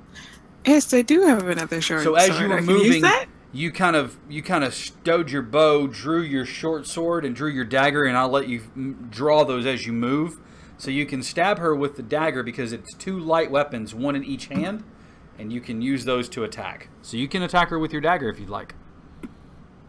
It's an offhand short sword, but yeah. Oh, okay, short sword, Indeed. cool. So you draw both of them. I imagine they're at your hips, and you just kind of shing, and that 18 will Yeah. hit. Nice. Very Nice. piercing. Does that have your... Okay, good. That's just the straight die roll. Excellent work. Still, though, nice. You guys are landing some hits on her. And you take the first one and stab it, and as you pull that one out, you lurch forward and stab her again with the other one. And she touches her side and looks, and there's this greenish, brackish liquid on her hand. Clearly the blood from the wound that you just left on her. And it is her turn.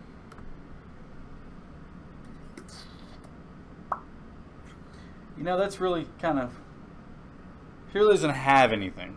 I mean, as far as like spells go, she can cast Dancing Lights, Minor Illusion, Vicious Mockery all day long. So she is going to try to claw Annalise once again. She leans in close as she swipes with her claws, saying, "The power within there is mine." A 19. That'll hit. All right.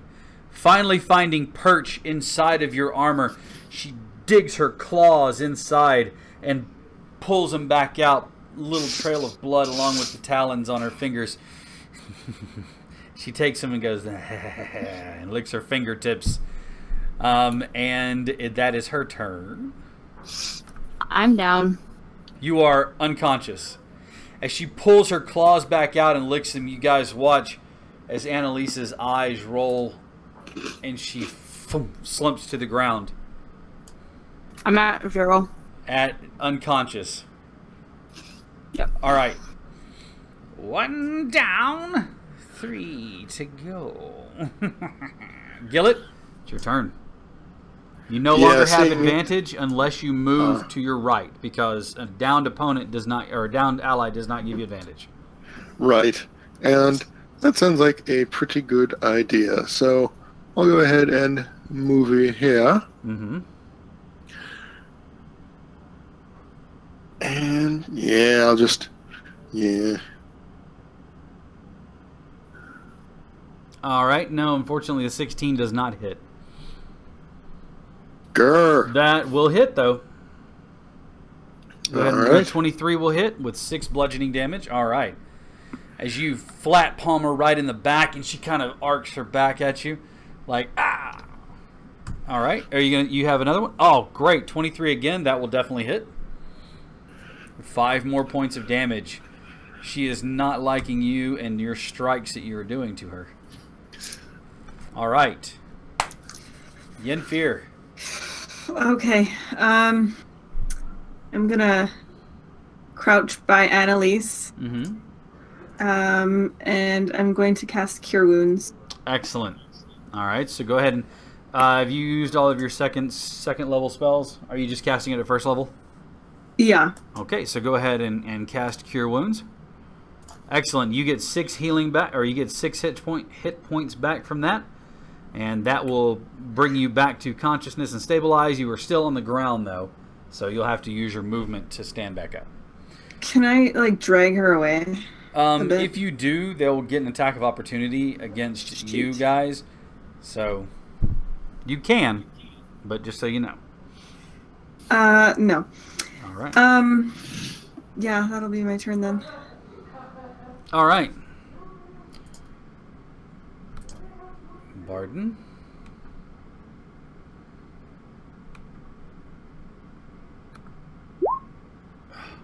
Damn. Unfortunately, he is still under her control. He looks at Annalise for a second, and he closes his eyes, and he says, "I'm sorry, miss." And once again, he swings at you. He has advantage because you are prone on the ground.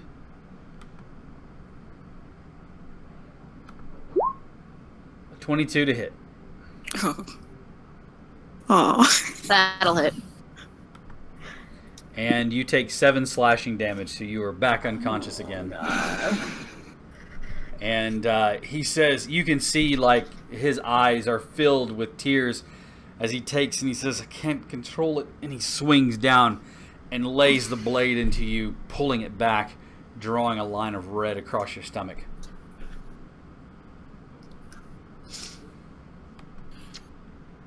I need a death saving throw, Annalise.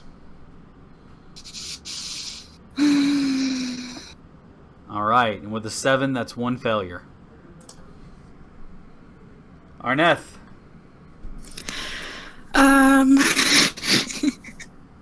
I'd really like to heal Annalise, Okay. but I'm not sure how to get to her. You can move through opponents. You can move through allies. You just can't stomp on an ally square. You don't want to move out of her 5-foot threat range, but what you could do is peel around, going through either Gillet or Yenfir. No, you'd want to go through Gillet and then end up on the other side of the hag. Okay. That is what I will do. All right. So you roll around, and as you get up to Gillet, you guys touch shoulders, come and touch your backs together. Both of you spin around, and you pop out the other side. You can reach down now and heal Annalise. Okay. 6. It's a very common number. Sure, why not? I like it. Hey, you're stabilized. You're still prone, but you're stabilized. Just like sorry as I touch her. What really sucks is that that Barden goes right before you. I know. I'm so sorry. I'm so sorry. All right. And next up is, you had a bonus action. I would still allow you to take a stab with your offhand weapon if you'd like to. Okay. What I will do. 24. That will hit. 2. Gosh darn it. It's better than nothing, right? Mm-hmm. I suppose. That might be the 2 that put her over the edge. It didn't, but it might have been. It didn't. 2 is almost nothing.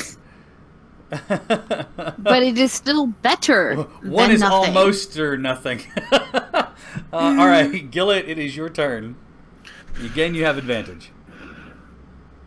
Ah, yes.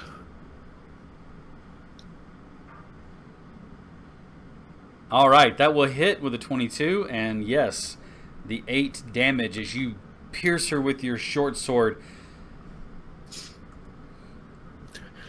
The follow-up backhanded slap. I need to know one thing before you do that. Oh, What is your alignment? Chaotic neutral. Okay. All right. So then you go ahead and strike her with your unarmed strike. A 19 will hit. All right. And 4 more punches. You stab her in the side and then punch her in the side of the head, and she's like. All right. Hang on just one second. I need to check something out. Bear with me just one second, folks, because this may be a key part of all of the shenanigans that are going on at the moment. Please enjoy. Oh, we're gonna get shenaned. What's that? We're gonna get shenaned. No. You'll be fine. I'm sure. What could ever go wrong?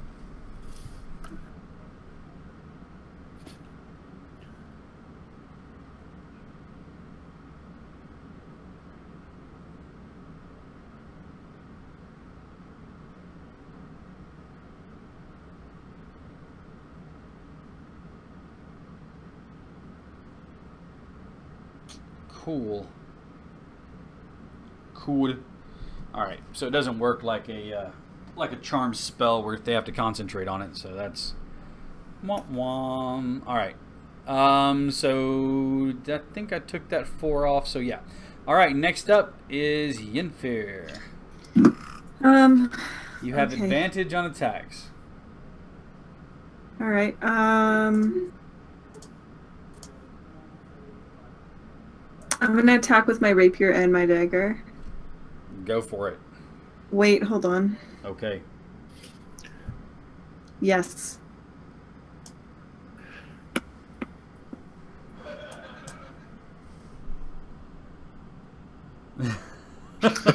And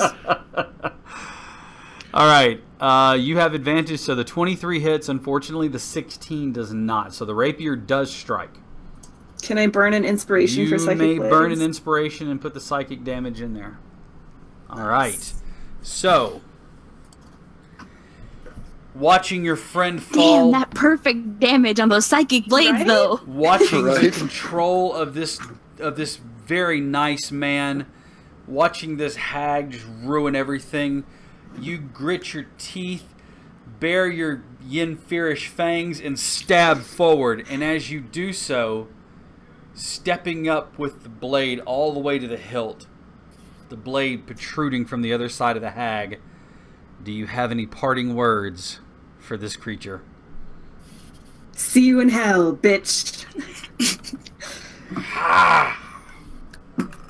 And as you do that, you watch as you pull the blade out, and she starts to grotesquely and melts away to nothing. Bones. Gross. And the body of the hag laying there, dead in front of you. Barden shakes his head for a moment, walks over to you, Annalise, leans down and offers one of his big hands to you, wraps his fingers around your hand, or he offers his hand to you, sorry. She kind of just shakes him off and stands on her own. He like goes to brush your shoulders off, you know, and stuff. He reaches out to I'm so sorry, ma'am. I apologize. Okay. Oh, I understand. Thank you. I tried my best. Please. And I saw that, and I appreciate it. Sometimes magic is just too strong to withstand. I didn't know. You are not at fault. Thank you. I do not blame you. I blame myself for not seeing her for what she was. My dear man, unless you were a blood hunter and designed to hunt fiends, you would not have seen what she was. I don't know how it was that she came to be in our town, be amongst our people for so long. It worries me of what's been transpiring here. Maybe she was behind all of this to begin with. It's possible, however, I wouldn't say that the Merchant Guild is completely blameless either. I think the only blameless one here is you. However, with the hag gone, you may find that the town is a completely different and better place now. Thank you. But seal off that crypt. Yes. And leave the dead to their dead. What did you learn down there? What did you see? What was it? It was a skeleton. The monk would be able to tell you more. He was the one able to actually read the tablet. Get it if you would. My hair is in the way. God damn. I pull out the book. This and something else we found is that there's something that really should not be disturbed. Something about the origins of Adalar. The town? The town's been here as long as I've been here. I was born here, grew up here. Sounds like it's been here quite a lot longer, and perhaps more than just a town. More than a town? What do you mean? More than a town? Well, from what's in this book, it seems like it was quite a lot of land. Hesitate to say kingdom, as it didn't really say much about kings or whatnot, but width and breadth of lands called Adalar. And you see that there was some evil or something that was buried in there. And mustn't be disturbed. I wonder if she knew what was there. We should probably investigate her place of residence. See if we can find anything. I've got the wagon and my horses. We can get back to town faster than walking. I'll give you a lift. Come on. And all right. You make your way to the top of the quarry, and as you get there, you see that there is indeed two large horses strapped to this wagon. Very barren wagon, no no seat other than the front buckboard. But you know, you're able to all climb in there, including Lucky. You make the trip back to town pretty quickly, bouncing in the back of the wagon as you go. When you get there, I need everybody to give me perception checks, please.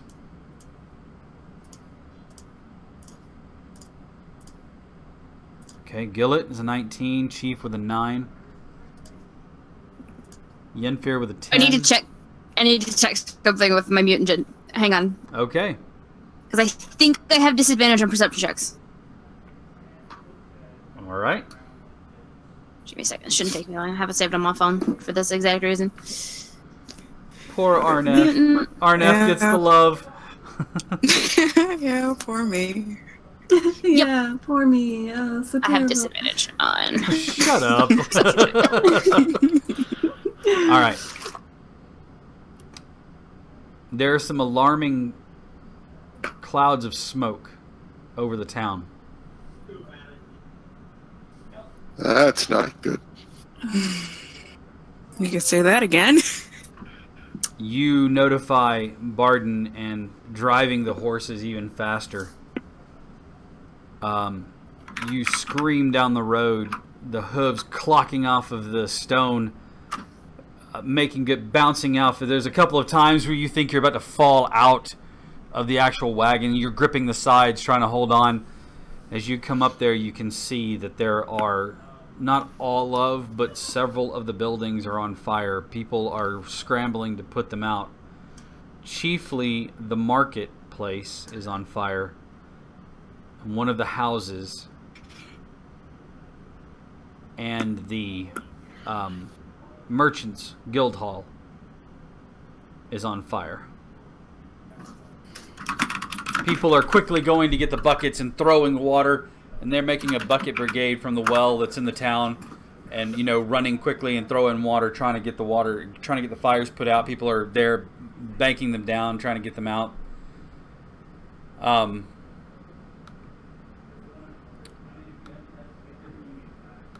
You don't see the source or what set what set fire to the town, but again, you know that this building here is on fire. Several of the stalls in the market are on fire, and several of the smaller buildings here and there. They're not engulfed in flame, but they have fire that's starting to lick up the sides and eat up the thatching and things like that.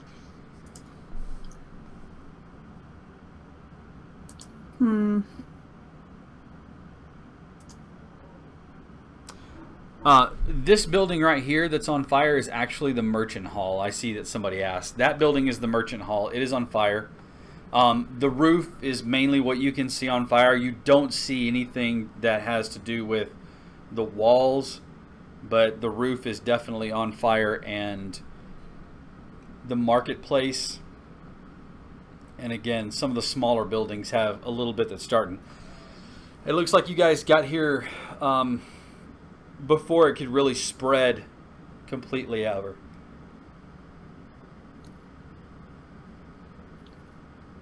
As you scream into the middle of the town, you see Carter and Harlan, his right-hand man, stumble out of the merchant's hall. He's coughing. The what was obviously a wig, but not necessarily obvious, is now sitting askew, so clearly identifying what he's been wearing this whole time as a hairpiece. His robe that he normally has on and nice and tied up is all askew. He doesn't even have shoes on. He stumbles out coughing. There's soot on his face. And he turns and he looks back at the building. No! The building, no! And Harlan grabs him. Sir, we must go. The building is gone, sir. Come on, before you die, please, let's go. And he's kind of tugging, but it's a half-hearted pull, like, please, sir, don't go into the burning building. Sir, you're going to die. Probably. We could hope. Maybe. I hope, maybe. Somewhat. I'm trying to save you because you're my means of income and my employer. Oh no, my group is slipping. Oh, it's so hard to hold on to your greasy chicken fat hands. I told you to lay off the KFC.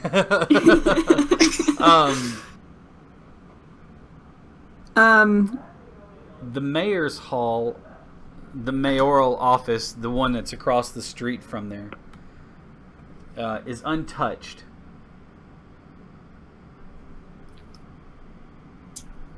Okay. And the guild hall, or the crafting hall, is untouched as well. What happened here? Where did this fire come from? How did it start? Harlan kind of shrugs and says, "We were inside entertaining, and the next thing you know, a fire broke out across the roof. It's burned down into the upper floor. Luckily, most of the girls and the boys have gotten out, and you look and you can see, you know, men and women, lithe of form and pretty of face, in all manner of dress, standing around looking at what was their home starting to burn to the ground. And Carter is kind of sitting in the dirt, just my beautiful home.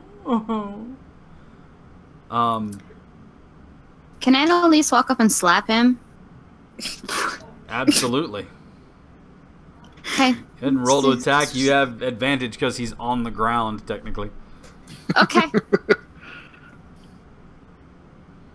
you looking to put his lights out or just hitting? That'll hit. Nope. No, just slap him. Yeah, okay, that'll hit. You can just slap him. He takes, you know, you haul back and there's a resounding as you slap him right across the face. The Get a hold of yourself, man. The hairpiece flutters off to the ground. Get a hold of yourself. Your people need you. My money. Your house can be rebuilt. Calm your titties. And do what your people need you to. You fat sack of shit.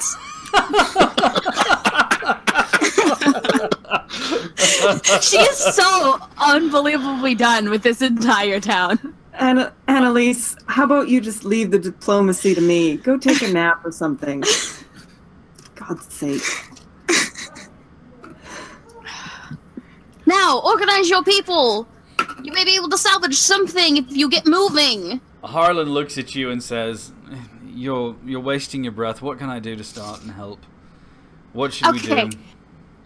Is there a well in town? If there's a well, start making a fire line. You've already seen that. Stop putting out the house. Okay. Yeah, some of them actually, there actually is a fire line. They're actually working towards putting some of the buildings out. Alright, you want to start with the ones that are in the most danger of spreading. There is nothing really around the Merchant's Hall, unfortunately, so let it burn. Put out the marketplace first. Certainly. After that, it's the small houses. Everything can be rebuilt. It is just wood and stone. He starts save people's lives. He starts ordering some of the young lithe men to help out and move buckets, and they all start going to the stables and to the stalls and grabbing whatever they can to carry buckets and to carry water of some sort. And they start making a line and, you know, moving back and forth, and they start working on putting it out. It takes maybe the better part of an hour, but the smaller houses are put out. The marketplace is put out. The smaller houses suffered some minor damage, easy repaired. The marketplace is going to have some rebuilding done to some of the stalls because they are just gone completely.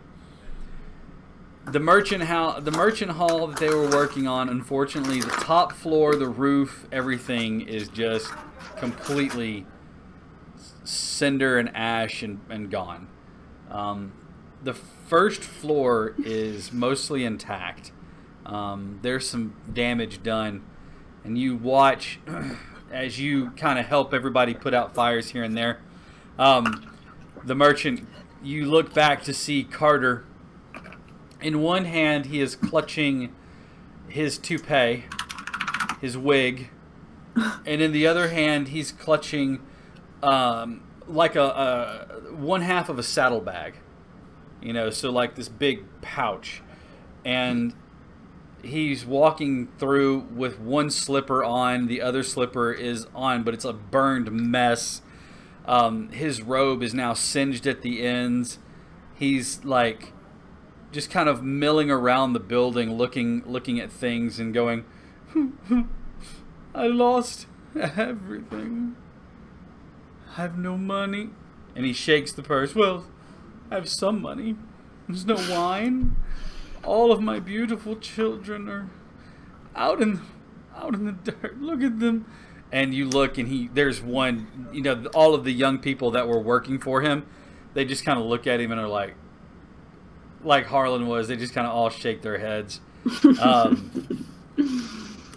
townsfolk, the hard-working townsfolk are working to build the town back up.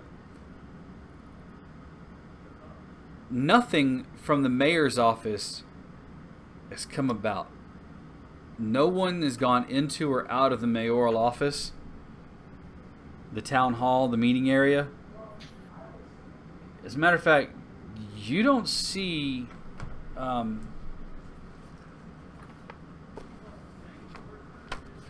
why we have notes. You don't see the mayor anywhere, Mayor Tumblewall.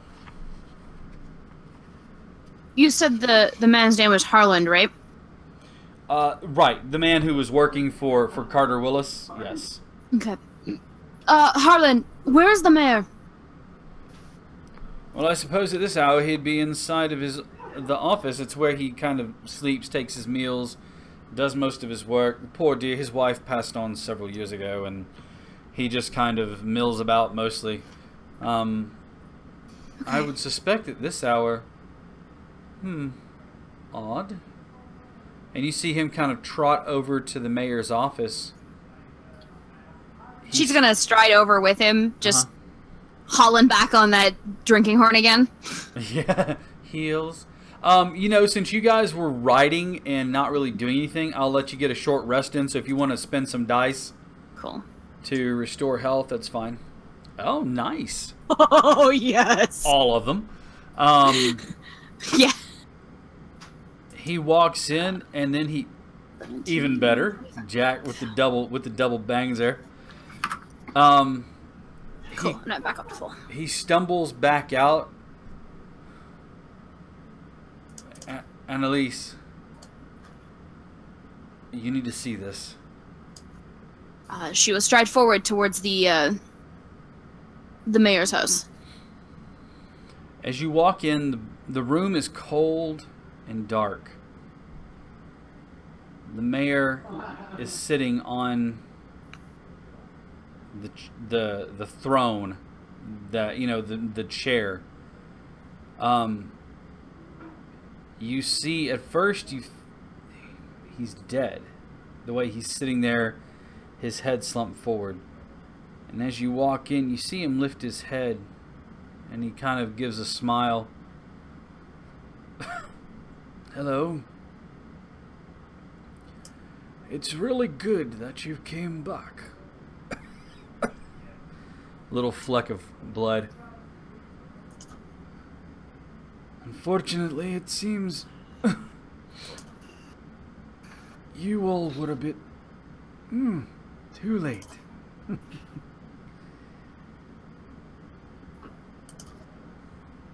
I don't know what it was.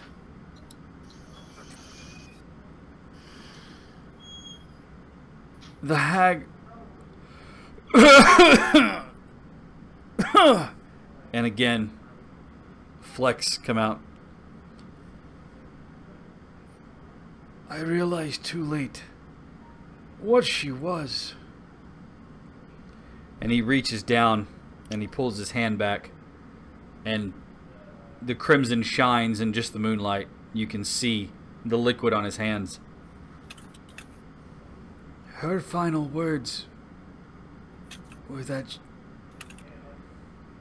her sisters would restore Adalar.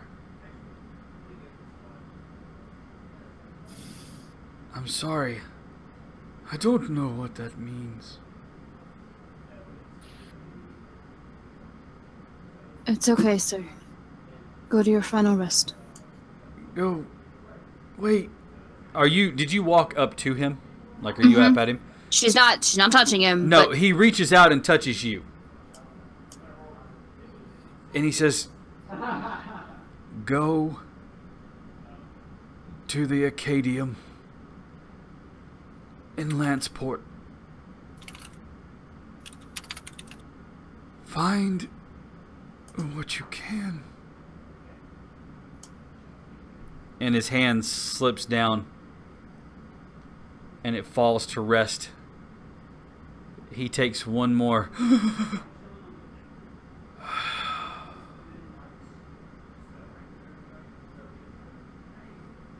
and he moves no more.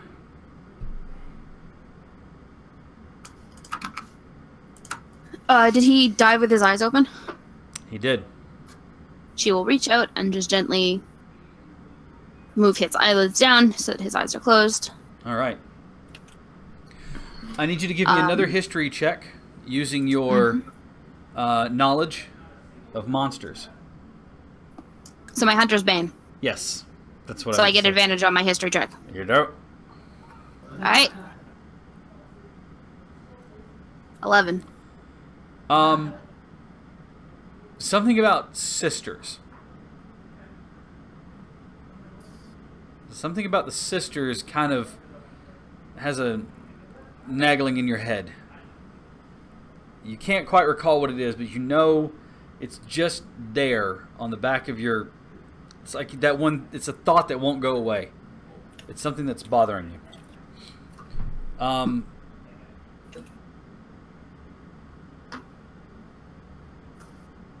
Harlan comes back in at your shoulder. He doesn't touch you. He keeps his arms, one arm, holding the other one. Well,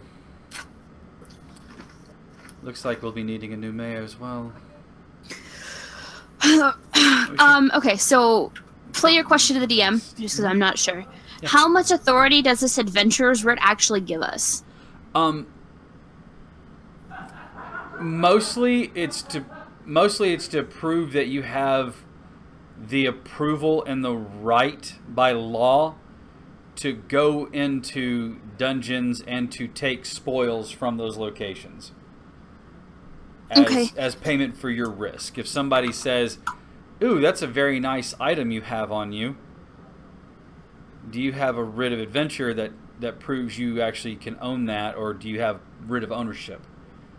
And so, okay, but it wouldn't allow them to, say, temporarily institute a mayor for a town until it can be settled otherwise. No. Okay. But I mean, as like a savior of the town, you would have influence, of course, just because influence of your okay, act. Gotcha. Okay. She'll stand up and set her saw cleaver on the table on his desk. Mm-hmm. And lean back against it, crossing her arms. Well, Harlan, you see, we have a slight issue. Yes, you need a new mayor, but Barden will not have the confidence in himself to do it. And, well, Clifton? How was his name? Who? The Merchant Guild's... Carter. And Carter, well, he's as useless as tits on a bowl. He's a bit of a bastard as well. Yes, so I think, for the time being, it would be best, perhaps, if you were to take over. I'm not really... Just temporarily. How about Until... I stand behind the man? Why don't I stand behind the man who would lead? I'm much better in a support role, if you will. Okay, I can bolster until... Barda's confidence. Perfect. That would be perfectly acceptable. He is a good man. Unfortunately, just fell under some nasty-ass magic, which has been dealt with quite effectively. He almost broke through it himself. I was impressed. He's a tough man, I tell you. I've never been more impressed with a man in my life. Except for my father. So he kind of looks at you and kind of goes, neither have I. If he were a bit younger. All right, then we should tell the town of this. Inform Barden that until it can be officially done, he should be in charge of the town with you at his side.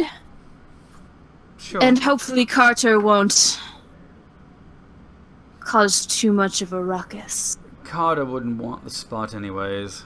It only comes with so much power. He has more control over what is shipped in and out of town. He would make more money there than he would ever as a mayor of a town. Now, be honest with me. Mm-hmm. Of course. Was Carter involved in anything illegal? You've watched the man crying like a big child in the middle of a street over a burned house. Do you really think he has the wherewithal and wits to do anything without being caught? Even his hairpiece was horrible. You're right. But I had to ask. Of course.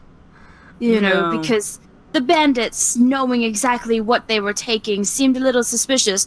However, given the fact that we did just uncover a hag, it all makes quite a bit more sense. Yes, it's a perfect thing that you've uncovered her. She was wretched as it was. To think she was a hag, well, it makes perfect sense if you think about it. It really does. I hated her guts. Did you know she tried to pay me to deal with that forest problem after she contracted the other three? You and everybody else with a writ. I can't stand that kind of dishonesty. Yes, it's just true. It is a level of dishonesty that is truly deplorable. Well, she's been dealt with. I'll go Yes. speak with Barden and make sure that he understands his new role, and he'll have my full support. I'm sure he'll Perfect. Thank you very much. succeed and flourish and grow. It's a crazy thing to think about Marin and all that she was involved with.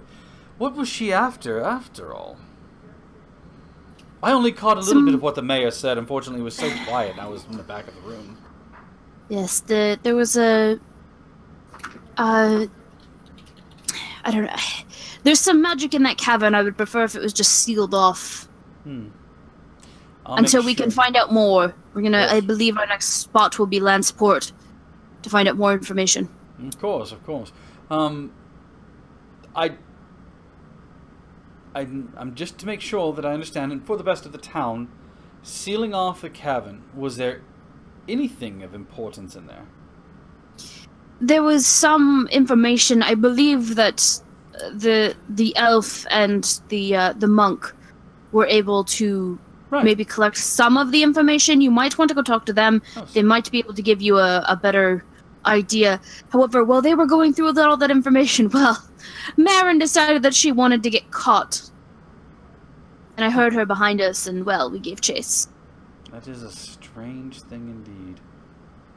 Well, Not so strange at all if you don't want, adventurers to come across what you're doing, true. or they're true. getting too close to the truth. You go lock them in a cavern, never to be seen again. I wonder if she truly was behind all of the evil that went on in the forest and the goblins. It would seem not fitting for her to say, hey, let's bring these swamp people in here, and then only to have adventurers hired to get rid of them. It's just odd. No, that might have been completely and hilariously unrelated. Could be. However, that being said, you should go talk to Barden so we Yes. can at least get some form of organization back in this town. Absolutely. And then perhaps see to your friends from Oh, the Merchants absolutely. Guild to make sure that they are properly cared for. They're all I seeming a think little they're all bit lost. getting rooms at either the inn or the tavern, one of the two. Well, thank you so much for all that you've done for us. I can't thank you enough. You said you're off to Lanceport now. I believe so. I need to talk to my companions and impart the information that the mayor gave me. But after that, yes, I do believe that that'll be our next location. After, of course, our elf gets paid by Barden. Yes, indeed. Well, I'll go see to Barden then, and yes, good luck and safe travels and all that. And Harlan turns and leaves. So you're there alone in the town gathering hall with the mayor dead. With him gone, Uh-huh. I'd like to roll an investigation check. Okay. What are you investigating? I'm investigating for any residual manner or trace of the hag. Okay. Yeah, go ahead and give me an investigation check, and if I'm not mistaken, you don't have advantage on that for your Hunter's Bane, do you? No. Okay. No. 22. You don't find any residual from the hag. There's nothing that seems to be left over from the hag. Matter of fact, it's odd. You don't even know where she was layered up. You do know that they have, I mean, a layer. Right. But they usually deal, they live in dark woods and bleak moors or, gloomy swamps, stuff like that. I mean, there's some woods, there's some hills and mountains, but nothing like that around here. Okay. So no, you don't see anything else from the hag. However,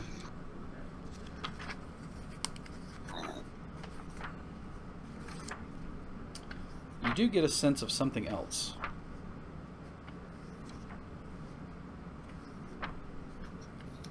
Give me just 1 second because I've got to flip through every damn dragon that is in this book to get to what I want. As it's not a dragon. Not Don't worry. bad. It's not a dragon. Don't worry.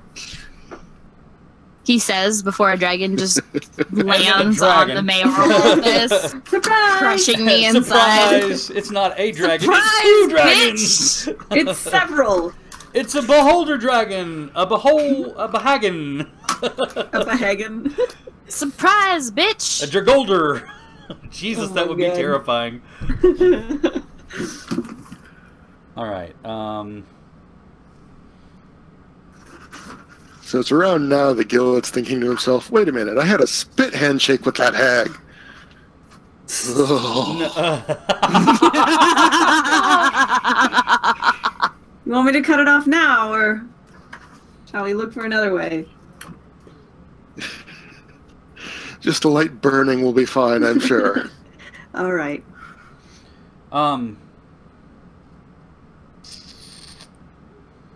What all does your Hunter's Bane give you information on? Hunter's Bane gives me, I get information on Fae, Fiends, and Undead. Okay. That's for tracking. But I also have advantage on intelligence checks to recall information about them. So just any sort of information about them, if I roll high enough, I would know it. Okay. There's nothing with the hag here, Okay.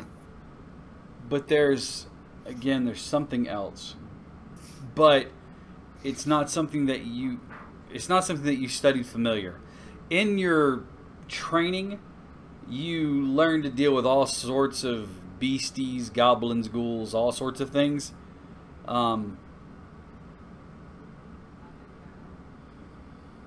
The wounds on the mayor are very similar to the ones you had, but they're like smaller.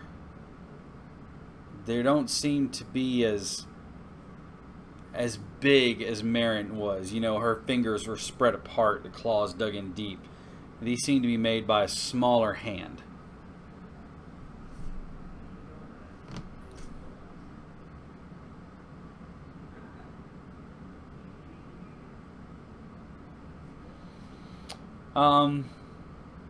Okay. With that being said,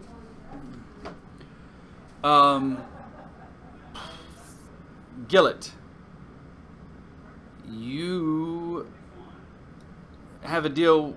Arnith, you have a deal with Barden. Yenfir, you guys have a deal with Barden, if I'm not mistaken. Yeah. Barden has finished helping people kind of get some minor repairs, like kind of enough to get them through the dark of night, because it is nighttime.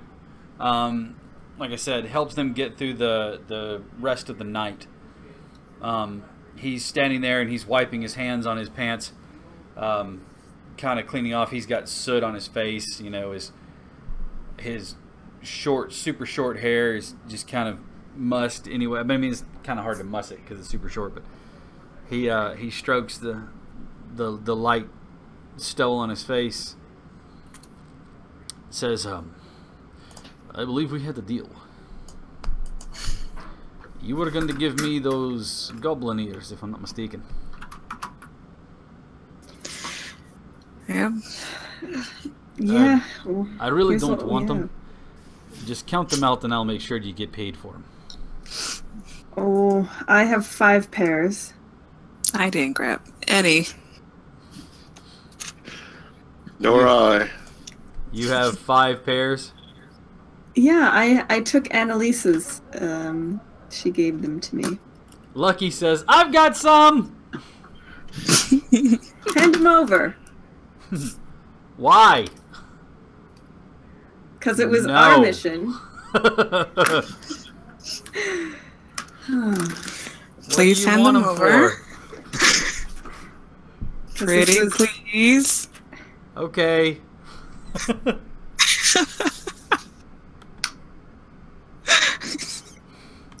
So there's your ears. Now give us the money, please. Alright. So he hands over, let me see. Did Lucky write this down? Where did he write it down?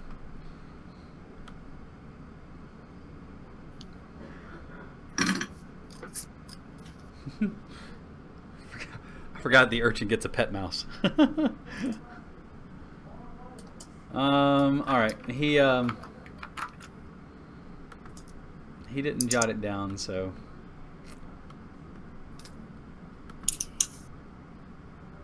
I believe he only had 1 set. I think so. Party loot.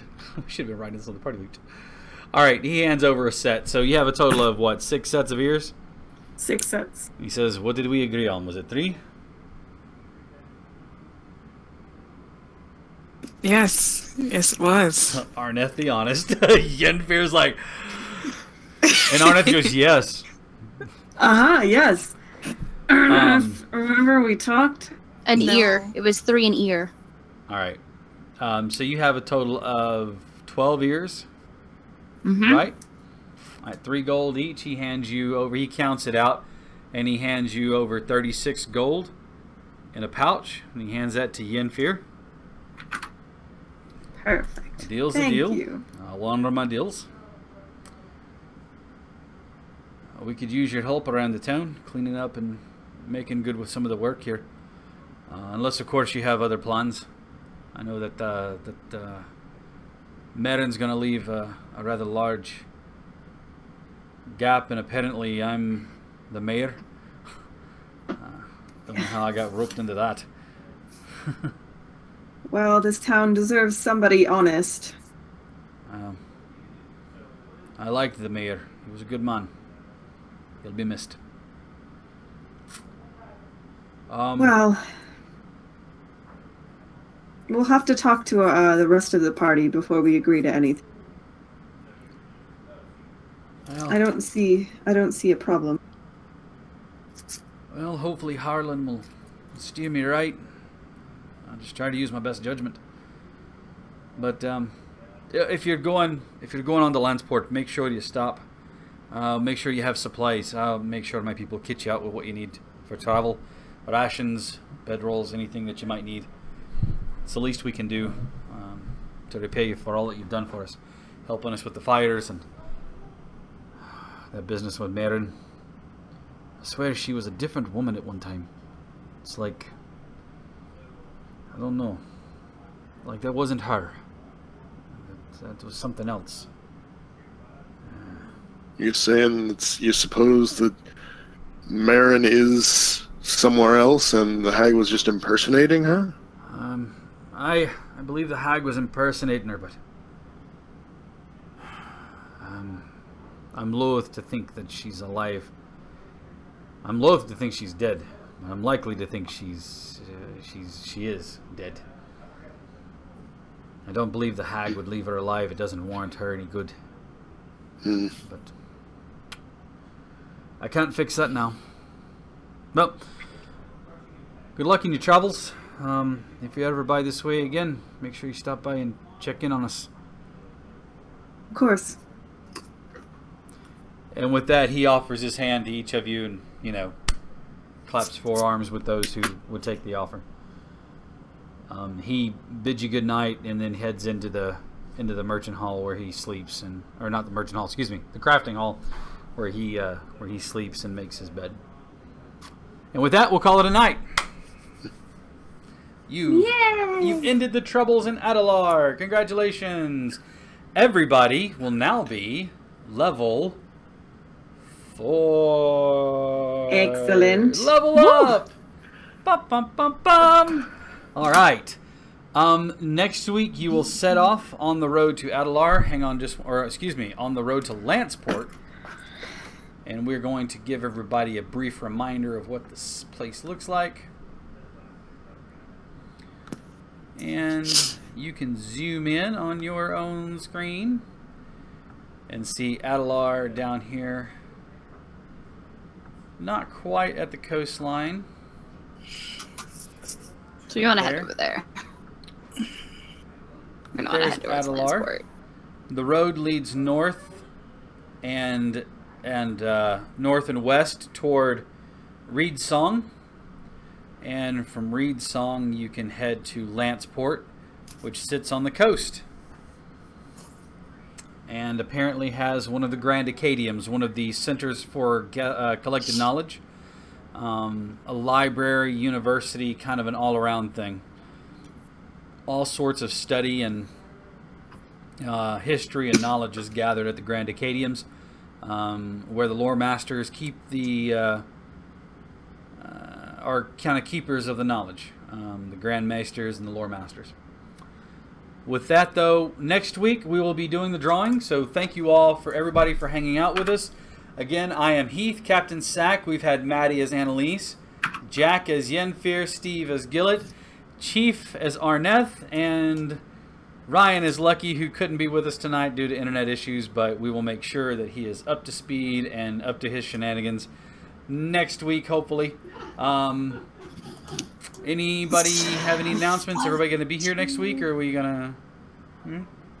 I will be here next week. Excellent. Yeah, I'll be here. I may be. Maybe late. I know, Jack, your schedule was kind of up in the air.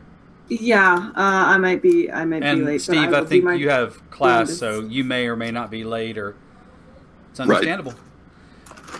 Again, I want to thank everybody who joined us and everybody for helping us get to 50 followers. That is fantastic. I'm really appreciative, super duper appreciative. This is a passion and a love of mine, and I know these guys, and we're happy to have everybody. So tune in next week, where we find out what Reed Song and Lanceport looks like. Maybe they'll stop in Reed Song. Maybe they won't. Maybe they'll bypass Reed Song altogether. Maybe they'll just decide that they don't want to do any of this shit and go elsewhere. Fuck this shit, I'm out. Because I've had a party do that.